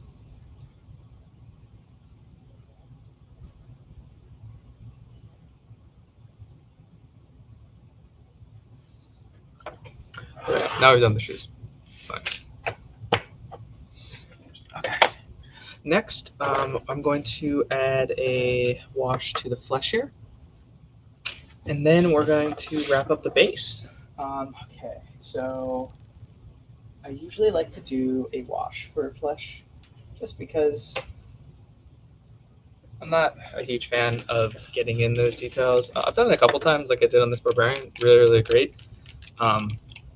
But again, stuff like this, I think it's important to not spend a million years on. And tomorrow when I look at this model, I'm going to look at it and I'm going to really enjoy it because it's 100% done. No, I didn't really push any techniques that I've done before in this painting thing. I tried different colors, like with the Hellion Stormfang over Tessar Blue on that crystal, and that's great. But there's no need to always be trying the next thing or trying to one up what you did last time. It's okay sometimes to just enjoy what you have. You know, get gold all over your thumb. I'm gonna get a new paper towel, but yeah, it was a lot of fun. I'm gonna get a new paper towel immediately instead of in the second hand. Hold please.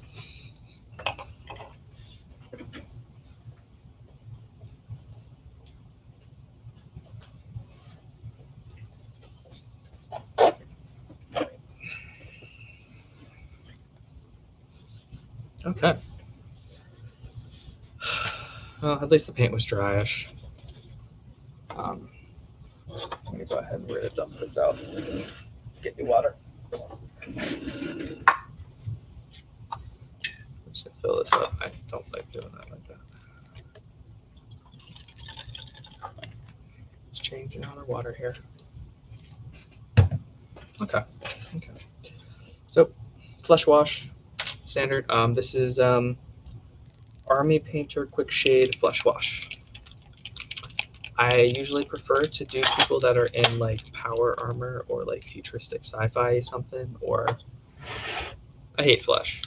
As a miniature painter, it's one of those things that I'm getting, I'm forcing myself to get better at it, but I'm not here for it. Like, skin's weird, man. Like, why would we paint that? Okay. Let's see here. I want to, sure.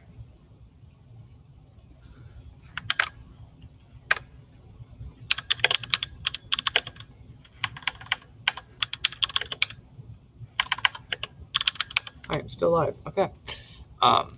Somebody asked me, because I told them I had to stop and restart my stream, where we're at. But yeah, so flesh is one of those things that I'm forcing myself to get better at, because I understand, especially as I move into doing commissions, that it's something that I'm going to need to be really good at. I'm getting to the point where I'm comfortable doing it, just not happy about it, which I think is a good sign. The moment that you're, I don't think I'm ever going to get to a spot where I'm really happy to paint like somebody's bare skin if they're like humanoid, but at this point, it's no longer a deal breaker, and I'm like, I just can't, and I just kind of phone it in. Now there's like, I'm getting better at it. But anyway, so we're gonna grab this flesh wash, which is one of these new paints that I've never tried the Army Painter flesh wash. I've used the Citadel contrast paint of Guilliman flesh because they have a couple of different flesh tones. I need to try out. We're just gonna throw the brush. Pro tip: in order to eliminate any tip on your brush, throw it directly into the well of paint. All right, there we go. So we're going to grab this. We're going to go to all of the flesh areas. Okay. I probably thinned this down a little bit too much, just because I was nervous about using it because it is a new product for me. But no, there's no reason to be nervous. It is A-okay. Let's see, what is that now? Alrighty.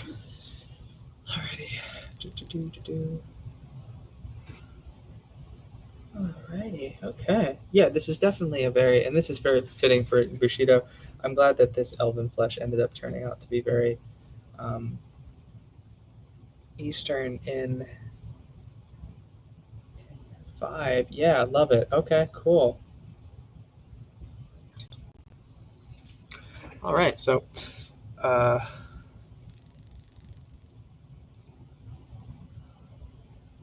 we go. There we go. There we go. No, it really likes it when I put something behind it. Ta-da!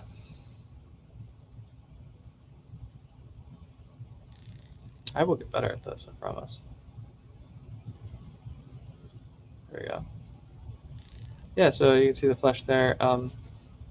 Getting there, again, this is something that I would probably spend at least another hour perfecting just the face, or the face and that little bit of hand. But I'm really content with it as is right now. And we're going to go ahead and we're going to add a black to the hair here.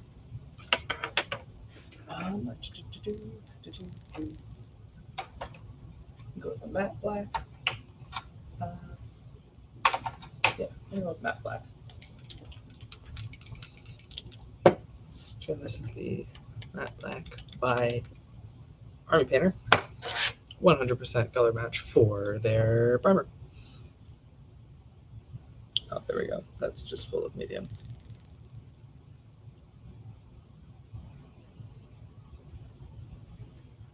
Okay. paint up.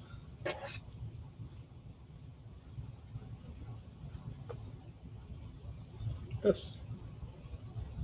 Just gonna paint up the hair. Oh, it's a little too watery, and I don't want that to run into all the beautiful face that we just did.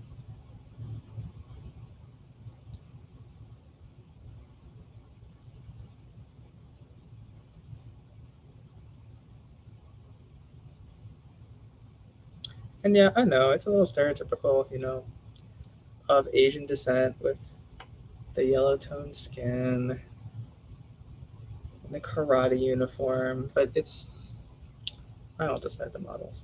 But I loved it. I loved the idea of the game. Painting these models makes me want to find someone to play them with. But yeah, I love all the sculpts too, and I think they're actually. When I was just on their website a little bit ago, when I was trying to look up my reference photo again for you guys, they're actually re-releasing or newly releasing some plastic things and some uh, new. Let's see. Note this product comes with a plastic base.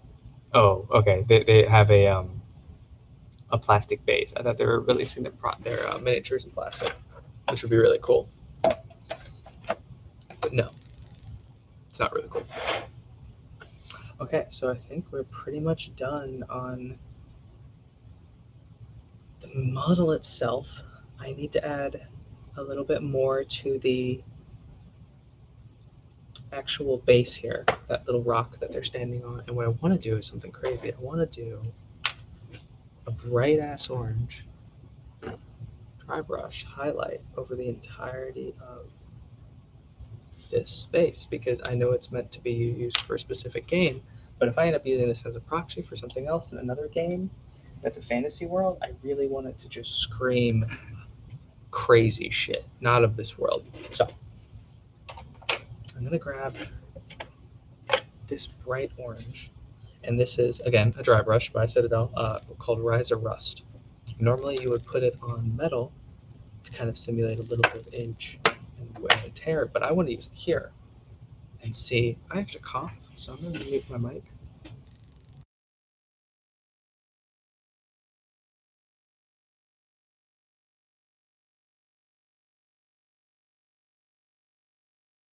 Did you all enjoy the nice view of my neck beard? I forgot to shave the last couple of days. I hate when guys lie and say I didn't shave today when it's very clearly that they haven't shaved in several days. They're trying to seem manly like they haven't shaved in a lot longer than they have. I will never flex on you guys like that. Or if I do, I will forget that I said that I would. So, but yeah, I need to shave a little bit more often. But since, all this quarantine stuff.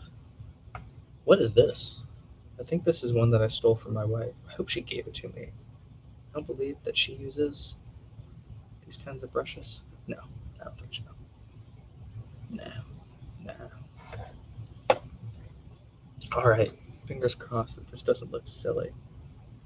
Oh, it looks a little bit silly, but we kind of wanted it to be fantasy. Okay, okay. Okay, well, I'm gonna finish it off here. Okay, this might be a live and learn situation. But okay, I'm gonna keep it out. I'm gonna keep an open mind here. But it very quickly changed color, a lot faster than I thought it would. Um, okay. Alrighty. Again with the premature all rights, Ricky. Come on.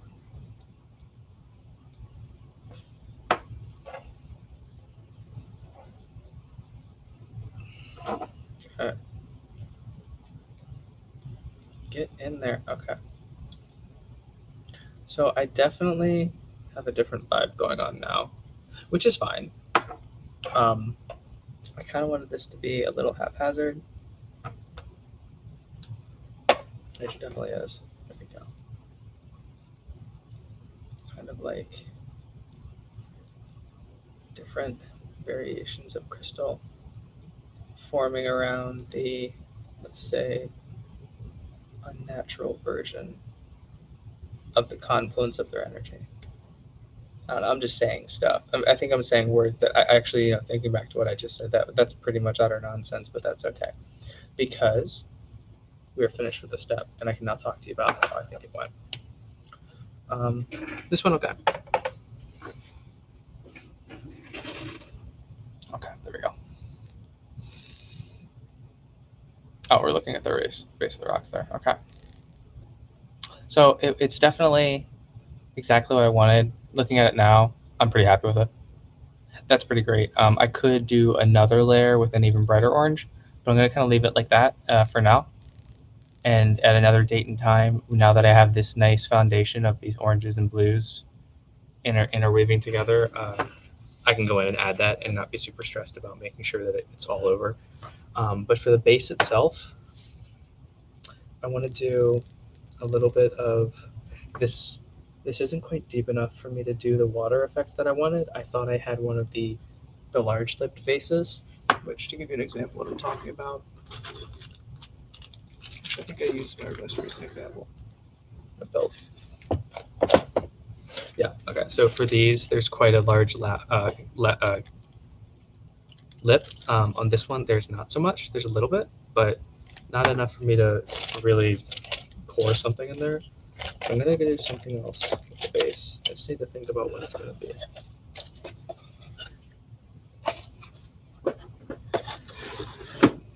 These little rocks. I'm gonna go grab some stuff and be right back. I'm gonna just go over to my little area where I have a lot of my basing materials. Give me just a minute.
Thank you. I've been on mute. I muted myself and I walked away, so you couldn't hear me.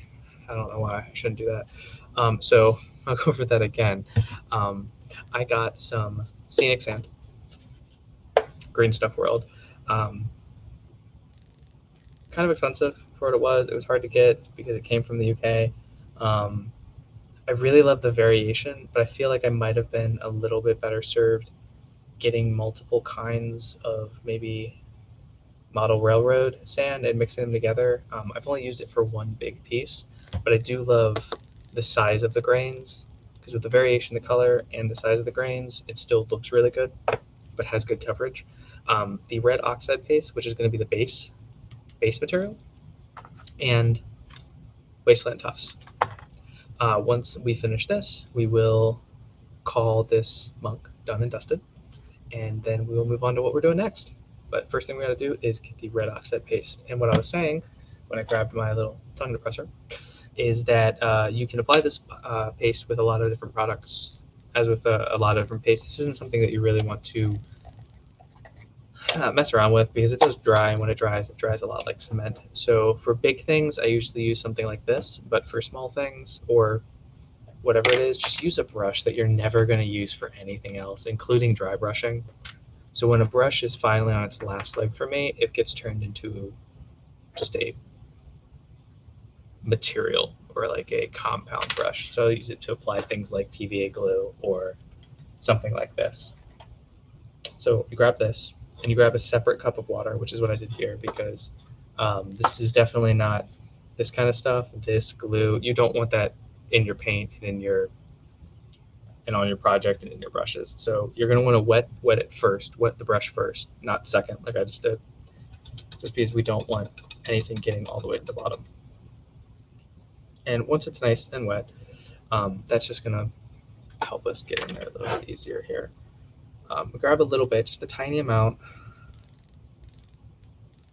A little goes a long way for this. And then we're just going to put it on the base. We're going to try and be careful with the rim. I'm not a huge fan of these bases that, what's the company that did this? It does GCT. You see this style of base a lot. Not quite big enough to do any effects or use a base insert, but not flat. I'm not a huge fan of it personally. I know it's cheaper, or not cheaper. It's definitely more popular over in the UK, but for us, like you'll see what I'm talking about here in a second. It's really hard to keep the rim clean here, which is what I'm going to try and do my best. So I don't want to have to tidy up this base too much. And I'm wiping away the stuff that gets on this outer rim. Or, actually I started doing this recently, and I've seen a lot of other people posting it. So rather than keeping a nice clean black rim around the edge of their model like this, they extend the effect of whatever their basing material is all the way down the sides. I've tried it on a couple of things. I think I might try it here. I think I might, because this isn't something for anybody else. This is just for me and my own use. So we're just going to go ahead and, oh, well, you can't touch the edge of the model after you just put a bunch of paste on it. Silly goose. So we're going to go ahead and put that in there. Although, how will I get to the parts that are clamped in here? We're going to need to mount this a slightly differently, aren't we? We are.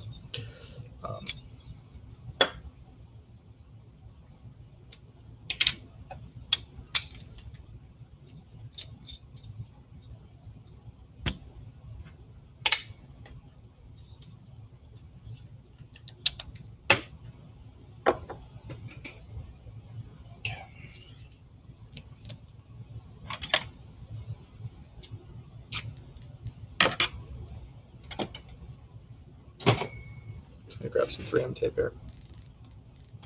Get it a nice flat little thing here. We're going to take it out of this. Drop it immediately. Very important that you do that. If we drop it now and it doesn't break, then we're very thankful. No more jokes for you. We're just very thankful that we didn't break our model. Okay, cool. There we go. And now we can kind of just put it on there.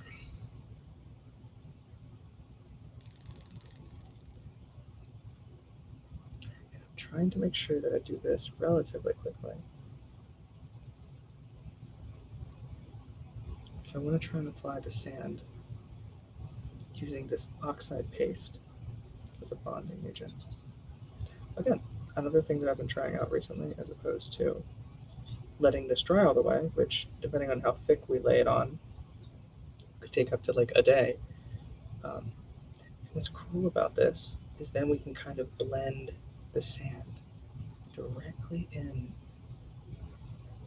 to the under earth. But this oxide paste is going to cover up the entirety of the base itself. Think like ground underneath your feet and grass on top of it, maybe? Or just kind of getting it all up in there. And another reason why I use old crappy brushes for this is because to get a good texture and a good coverage, you really kind of gotta press the brush in a little bit. So I'll show you like this. So you take it like this, and then you really need a hard surface. So you take it like this, and you kind of push it in there, just kind of spread it around like that.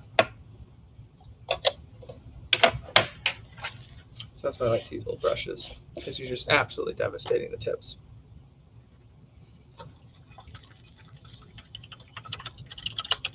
Really making sure that we get as much of that out of there as possible, because although this is an old crappy brush, we still want to not kill it immediately. And there we go. Now we've covered the entirety of the base in that oxide. And we're going to go ahead and sprinkle some sand in here. Or vice versa. We're going to dip the base in the sand. What is this covered in? Actually, I'm going to... There we go. Okay, okay.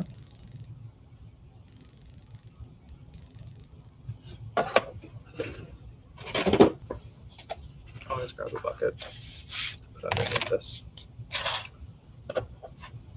So no matter how much you think it won't be, it's always going to be messy when you're dealing with blocking materials. All right, cool. Cool, cool, cool. It kind of looks a little bit like birdseed. Looking at this here now, I probably would have gone with a different sand. I have a couple of different ones.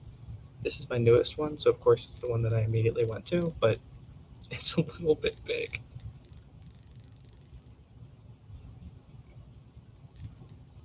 Oh, that's fine. Okay, so here's where we're at now. Try to just put my brush in there. So there we go. Not happy with it right now. We're gonna let stuff dry a little bit. Hopefully it'll dry by the end of the stream tonight, and I'll show you some stuff that we're gonna do to fix it up a little bit. It's very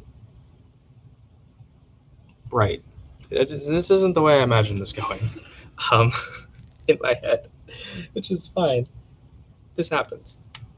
It definitely can, and it's why we do days and projects like this, because if this was a commission piece or something, or like the centerpiece of an army, or like a $150 model, I'm looking at you, the Silent King. This would be like devastating. This would be at the end of a huge project. It would just be an absolute nightmare. But this is a tiny little model, and now we look. Now we know that when we take red oxide paste and we immediately apply Hobby Sand Thin from Green Stuff World Terrain series. Oh, that's why it's the Terrain series. It's very big. It looks like birdseed. Okay, that explains that. All right. But now I know that, and I will know in the future to only use that stuff for terrain or big spaces. So we're gonna put this stuff away now. I'm not gonna put it away. I'm gonna be lazy. I'm just gonna chuck it behind me. Okay. So hopefully that'll dry here soon. We'll just darken it up a little bit and then dry brush it, maybe seal it. Okay, so what was the next thing that I was going to do tonight? I didn't think I'd get through the first thing in 2 hours. That was a lot faster than I thought I would. So I didn't have the next thing planned out just yet. So give me a minute, and I think I will grab it. But yeah, that went by. I got that guy done a lot faster than I thought I would. I don't want to do another model. I'm going to actually prep some other stuff that I've been working on.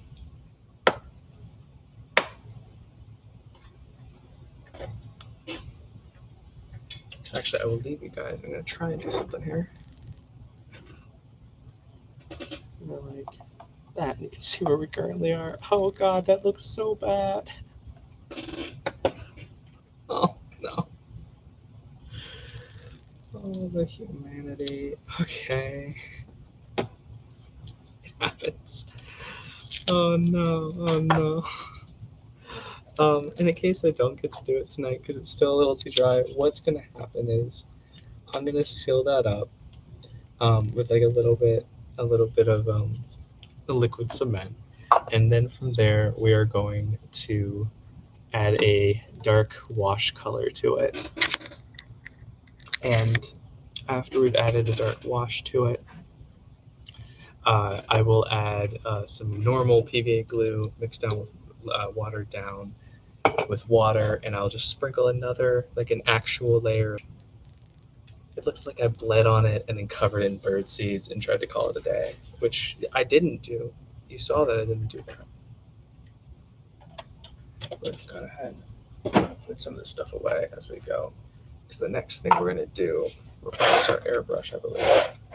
Depends on what I decide next. Here's my box of stuff.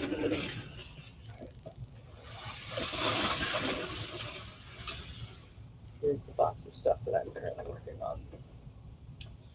So we have this dragon, and I've been working on it I've been working on this and the rest of a Dwarf Army for the good part of a year. And this is the second to last thing that needs to get done for this army. And I'm very, very excited to get this project done.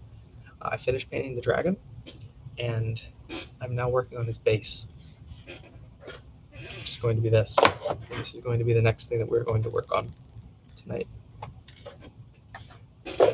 So the current plan for the base is that the dragon is positioned like so. And on the base, we have a couple of different scatter terrain elements, which we're going to paint up first, and then we're going to add to the base, and then tape off the base, mount the dragon, and then add water to. So these are all removable. We have a little heads on a spike, a battle axe thingy, some chain attached to a couple of onks, and a pile of looks like armor and equipment. But the first thing we're going to need to do is, I had a good idea on this. That is, I'm going to remove this chain. This is just normal chain. And I'm going to whip out the airbrush real quick, and I'm going to add a couple of highlights into the water here to kind of give a nice effect. I think I've featured you long enough, Umi, the bird defeater. Oh, man. Now, normally when I use my airbrush, I use it for much longer sections, so I would need to prep out getting my big air booth all set up. But for small stuff like this, I tend to not, because it's just a lot of work to unpack that whole thing, plug it in, get it going. Plus, it's loud as hell. So I won't really be doing it too much on the streams. I'll usually try and have all the airbrush stuff done ahead of times. That's loud. My air compressor is not. So the first thing I'm going to do is I'm going to just add in a little couple of variations of blue into this base, which shouldn't be too hard. Which is why my airbrush mount was out earlier. For those of you that were here from the beginning when that was out, I primed up and Zenithal painted some of those models. There we go. All right. That's a little too high. Put it right almost exactly where it was before I touched it. Okay. All right, so we're gonna need some airbrush blue. I'm gonna go with a lighter blue. Or actually, given that we're using a realistic water, I think I might just use a white acrylic ink. I think that might be my best bet.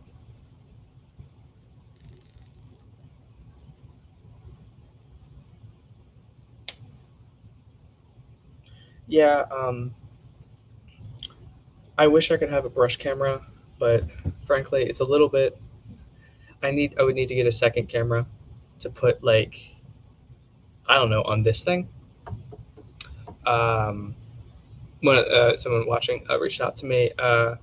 Yeah, something that could be close up on my hands is ideal. I'm gonna keep messing around with cameras a little bit. For now, all I have is the one, and I wanted to keep a nice wide shot that I could bring things up into. But yeah, my plan is to have another camera like either here or right here that can actually show what I'm doing, because that would be obviously ideal. And then I could either swap between them, or in the past, when I've released YouTube videos, I can actually have two things recording. Again, this is 100% something that I'm just casually doing right now, so I haven't really been focused on getting better cameras, but I'm actually really enjoying myself like now and making my videos. So this might be something that I look into doing a little bit more of, but just something that I can get close up with. So we're loading up the airbrush now with just a little bit of white ink. This is airbrush thinner. Our PSI, I'm looking for about 28, just under, so about 35, because I think I was doing ink before. Yeah. Above 30, below 40 is fine for airbrushing inks. So a little bit of thinner.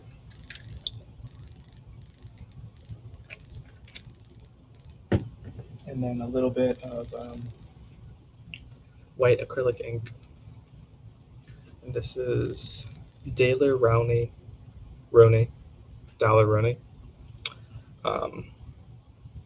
FW. I don't know. When I went out to get ink, this is the one that they had at Michael's, so it's the one I got. So we're going to go ahead and we're going to add a little bit of this white ink. It doesn't need to be thin too much because it is ink. So we're just going to throw a couple drops in here.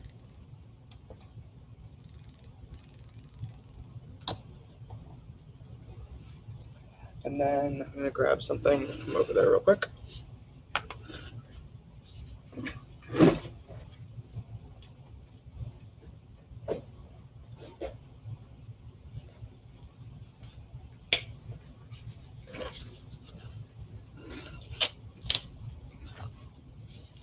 All right, so we're going to have to put a glove just to make sure that we don't get it too much all over ourselves. And yeah, normally you don't want to mix ink up. I will say, for anyone using an airbrush, don't mix anything in your cup, like I did right there. The only reason I'm doing that with this is because it is white acrylic ink, and I could just drop the acrylic ink directly in there and just shoot it out the airbrush. I'm probably being a little bit overcautious by thinning it down at all with airbrush thinner, and I have the PSI cranked up a little bit higher, so I have had no problems doing this. This is one of those things where you'll see a million videos online about how to do something, and they'll tell you all the specific ways that you need to be doing it. And you'll think to yourself, well, isn't it very easy just to do this? And the answer is yeah. I'm not going to tell you all the right ways to do things. I'm just going to tell you what I do. Ooh, it's very wet.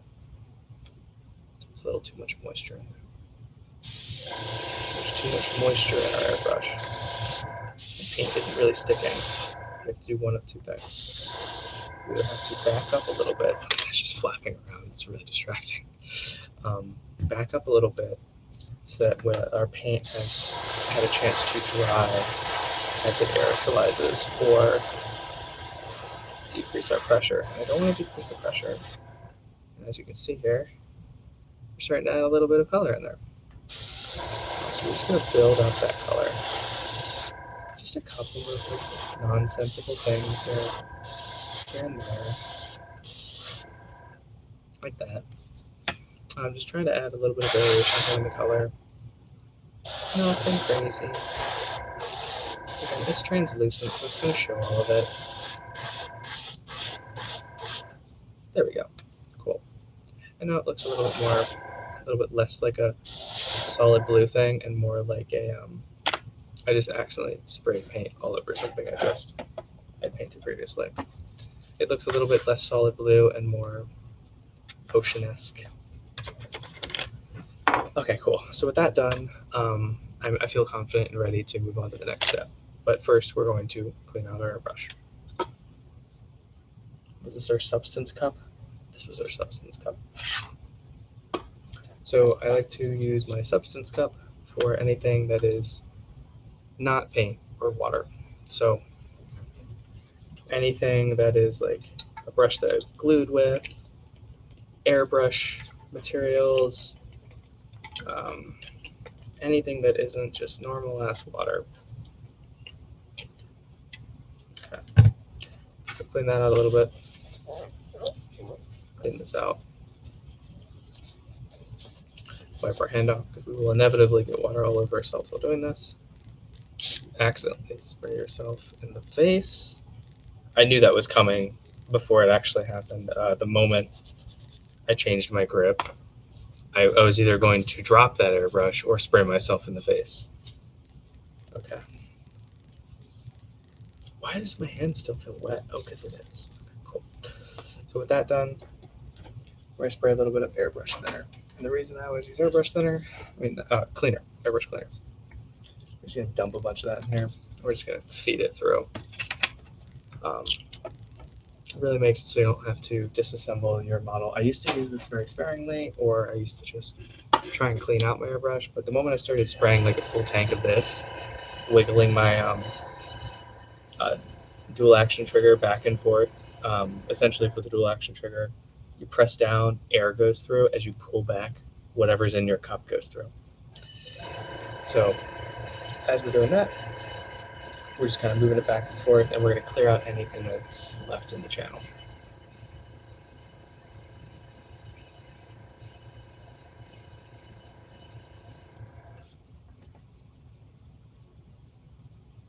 That's it.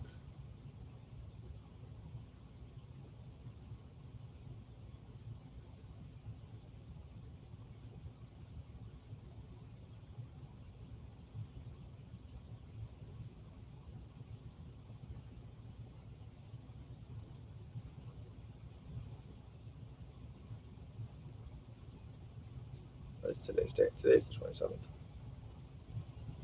Apologies, I forgot to update something.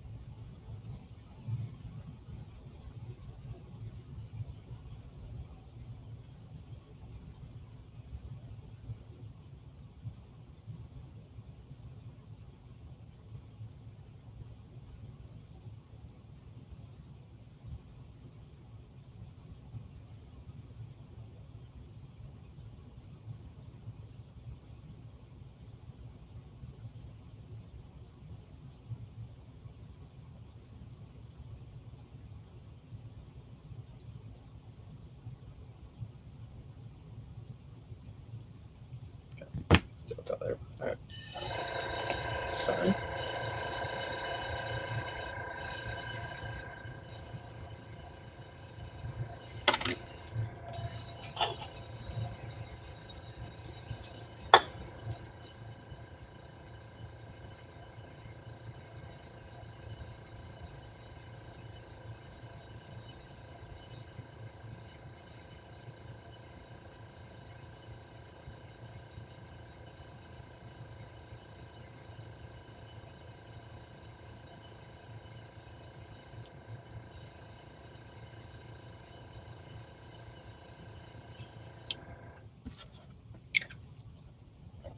Right.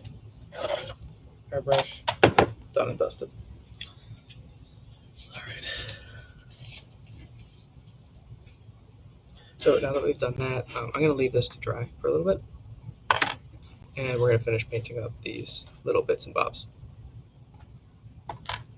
So easy peasy. I got 3 bits and bobs things here. They don't need to be painted super spectacularly because 1, they are spare bits for a base, and 2, they're going to be submerged in water on top of that. So we're just going to get some paint on these guys.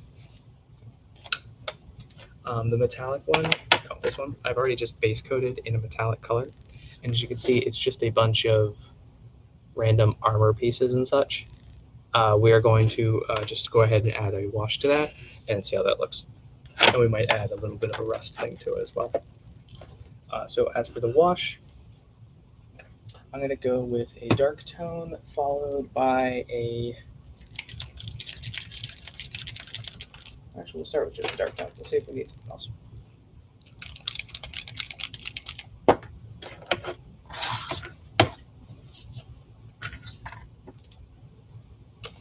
of this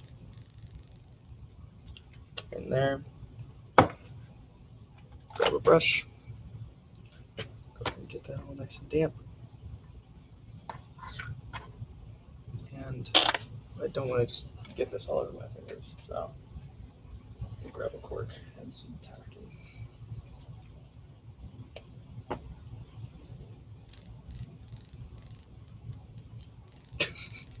Spend all that time trying to push it on there, and then it just kind of like comes off of my thumb. What the hell? It's fine. It's not gonna be on there for long. All right, cool. So I just poster tacked it to a piece of cord here. It's fine. I'm just gonna use a dark tone, and we're just gonna go all over the whole thing. Just really just going at it. Just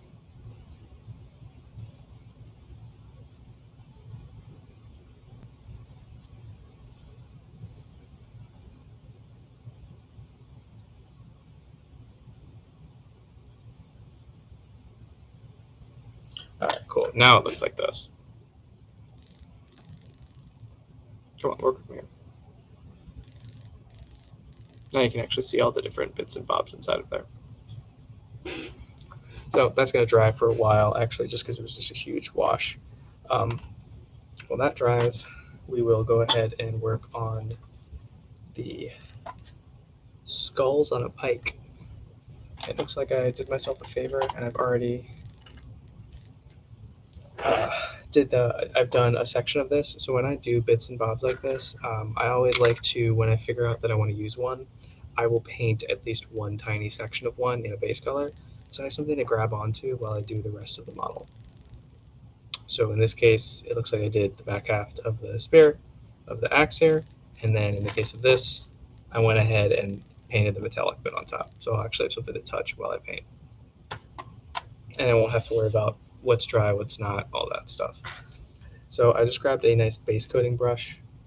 This isn't a miniature, so I'm not going to use my nice super fine tip brushes on stuff like this. It's just not worth the, oh, it's very moist in there. So there's a lot of stuff in there.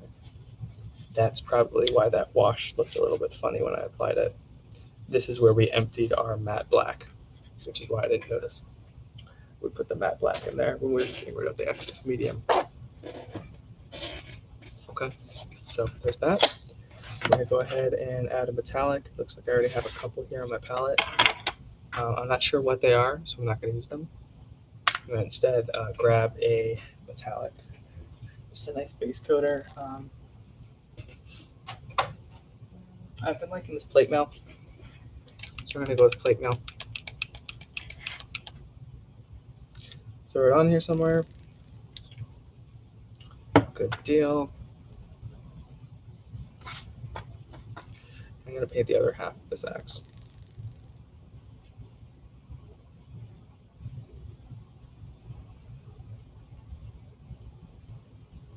Metallics like this directly over black never look good on your first try. So what I like to do is I just like to very, very roughly get my first coat on. And when I say rough, I mean no mercy. Slap it on there. It's going to look like heck. You're going to see all my brush strokes, but that's okay. It'll look good in the end. You'll see.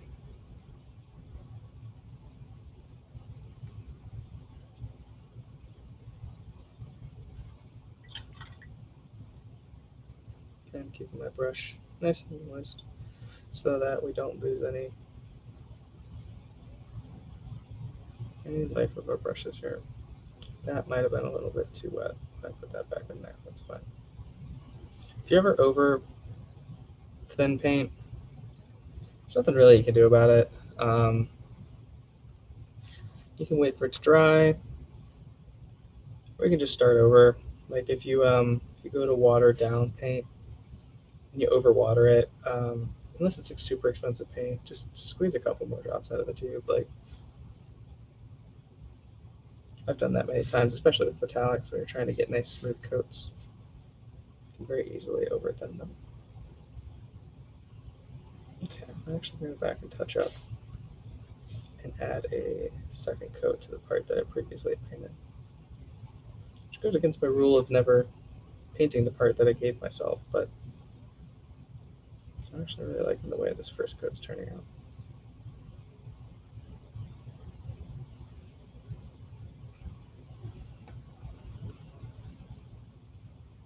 Okay, I've been really liking this plate metal, but it doesn't want to cover black very well. Normally when doing something like my normal gunmetal over top of just a solid black paint, it goes right on without any issue. But this thing is really not having it. So I'm gonna go ahead and dry off my brush a little bit. Try that. Oh, that's a little better, but keep going.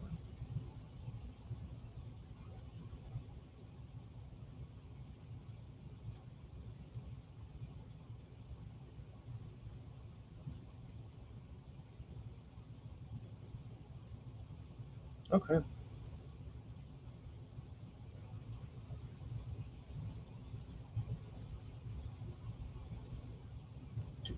Okay. So I'm not really happy with this first coat, and I'll tell you why. I'm used to paint not quite going on quite as smoothly, but this is absolutely atrocious. Like, you can still see almost 90% of the black through this first coat of paint. It looks really good with striations, but if this had been anything other than a clearly hewn metallic axe, this would look horrible. As it stands, it doesn't look great. I'm going to apply a second coat, but I don't know what was up with that. Maybe I didn't shake it up well enough beforehand, before I went ahead and used it today. But yeah, okay.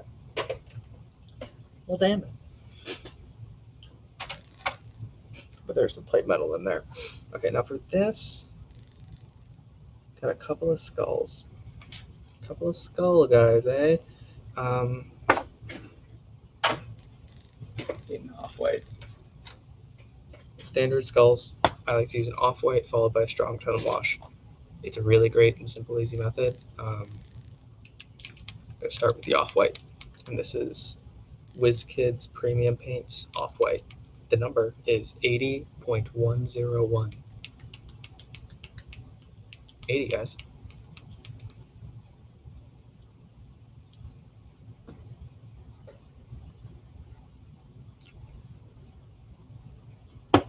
Okay. There we go. It looks like we have an orc and a human skull. Neat.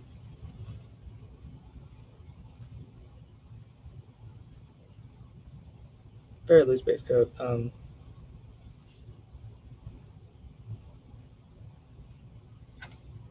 this down a little bit.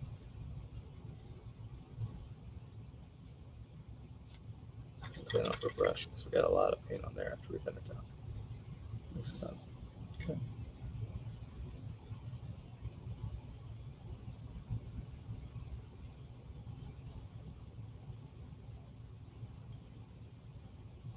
White on black really does suck to try and paint white directly over black.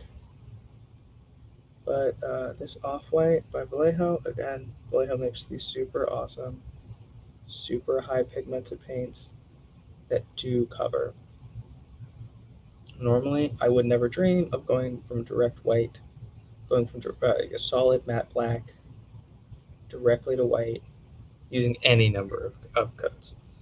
However, this, there are times where if I'm careful and patient and good enough, I don't even really need a third coat,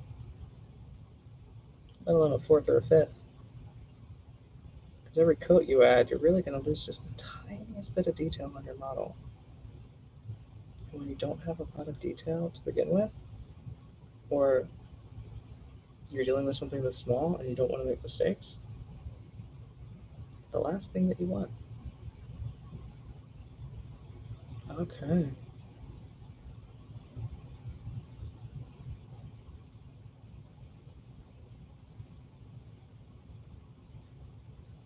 I'm not really being careful with this, are we? Nah. Okay. Alright, there we go. So now we've gotten our base coat down. Again, as I was narrating to myself, we weren't very careful with it. We just kind of, and yes, it does look as bad as it looks. But don't worry, we'll hit it again with the second coat here in a moment. But there. Now let's go back and see how this is doing. That still needs a little bit, I believe. Because I don't want to dry brush over that or glue it down permanently yet.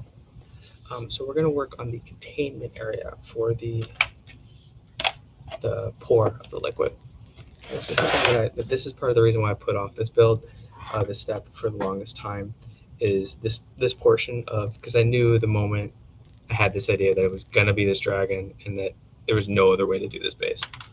So I have to contain an area where I can put all the whatchamacallit in there. Still water. The way I'm going to do that is I'm going to start with a layer of paint tape. Question is, what kind of tape do I use? It looks like my options are painter's tape. Cool. Okay. Last time I used electrical tape for this, didn't work well. So I'm gonna need some painter's tape this time. Try that. Now I did buy some of these silicone inserts for smaller models.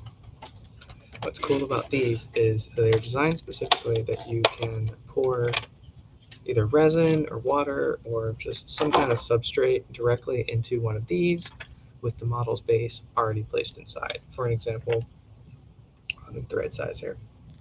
Yeah, 32 millimeter. So here's my 32 millimeter base. I would put that in there, pressing down to the bottom, and I would pour whatever on top of there.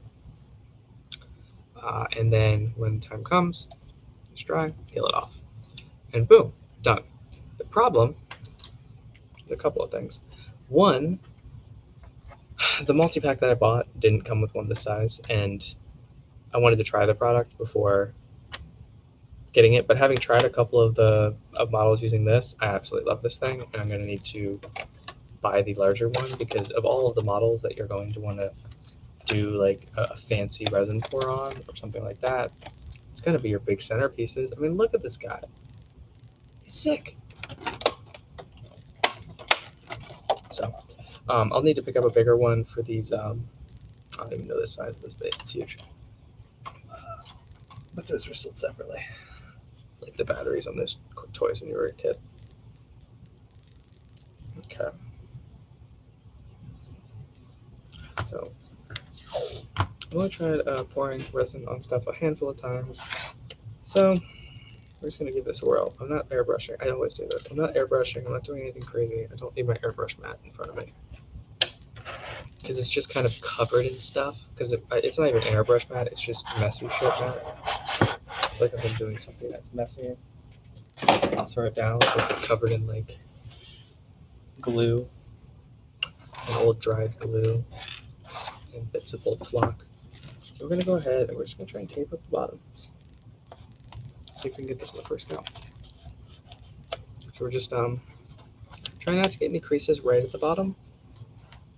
For the most part, just going to kind of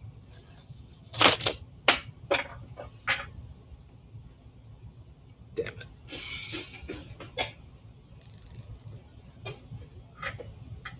I want to try that again. We're going to try that again. So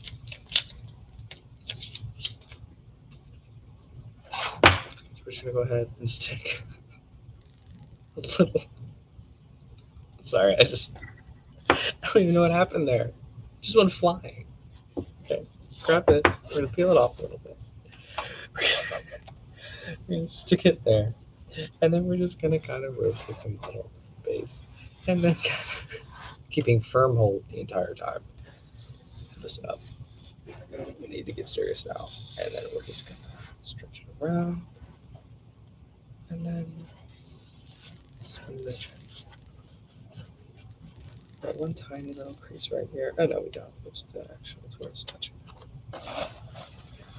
Step back a little bit, and then just smoothly bring it on. A little more tape. And then connect it up. Good precision. Okay.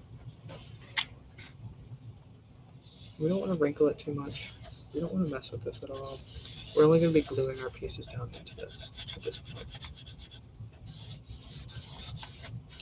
And the reason why I would like to use tape for this, as opposed to just, it's because I'm an idiot. Okay. We're going to do a second layer around the edge here. Just gently, again.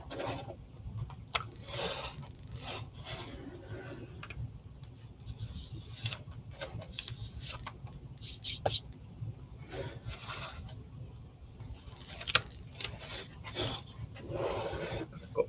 That should be good. And no, this isn't perfectly smooth, but no, it doesn't need to be. It's the base for a miniature model.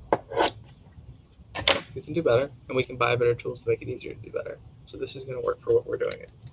Okay. So right now it looks a little bit rough. If you look there, you can see all kinds of bends and twists and stuff. So we're just going to go ahead and we're just going to smooth it all out. Without sticking our hand to it. And keep in mind that we're only going to actually be applying the still water like 1/8 of an inch deep, maybe 1/4 of an inch. So the reason that I'm going through and making sure to smooth the edges is that this is a slanted base. So if you were to look closely at this base, you can see that it is slanted, and you can also see my cat in the background losing her mind over her little mouse. But since it is slanted, when we pour our still water on there, we want to try our best to not let the slant take up some of our material. So we're just going to smooth that out, and also then we'll have a nice clean base for our edge. Which this is something for somebody else, so I'm not going to experiment with like extending the rim down as we did earlier. Okay.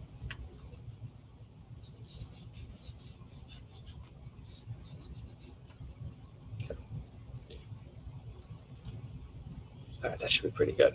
Now we've got it all nice and contained. And I'm just going to set that off to the side. I don't think I'm actually going to get to the pour tonight. I will do that the next time that I go live. Just going to place that there for now. Yeah. It's been about 2.5 hours. I'm feeling it a little bit in my throat and voice, this entire narration. Given that I don't have an audience that's actually like asking me questions, this has just been a lot of stream of consciousness, which don't get me wrong, I love sharing, and I will continue to share at least once a week in the future. But there's no actually any conversation. I think I've had the same 2 watchers this entire time. Thank you both so very much. I appreciate it. But I'm going to take a break. I might get on again in next couple of days. I might try and see if I can get some more people interested and I think maybe pick a better time slot. Because I love doing this. This is actually a lot of fun. But I am going to call it here because I am starting to feel it, like I said. And this is a big part of the project. And I really don't want to do this when I'm not at 100%. This next step is, this is the centerpiece to an entire army. And I really want to make sure I do it right. I just spent a lot of time on this. So I'm going to take a beat. I might work on this a little bit tonight, but I promise that I will not do any of I will save that pour for the next time that I go live. Thank you all very much. I hope you have a great rest of your evening. Get some good rest, and I will catch you next week. Thanks.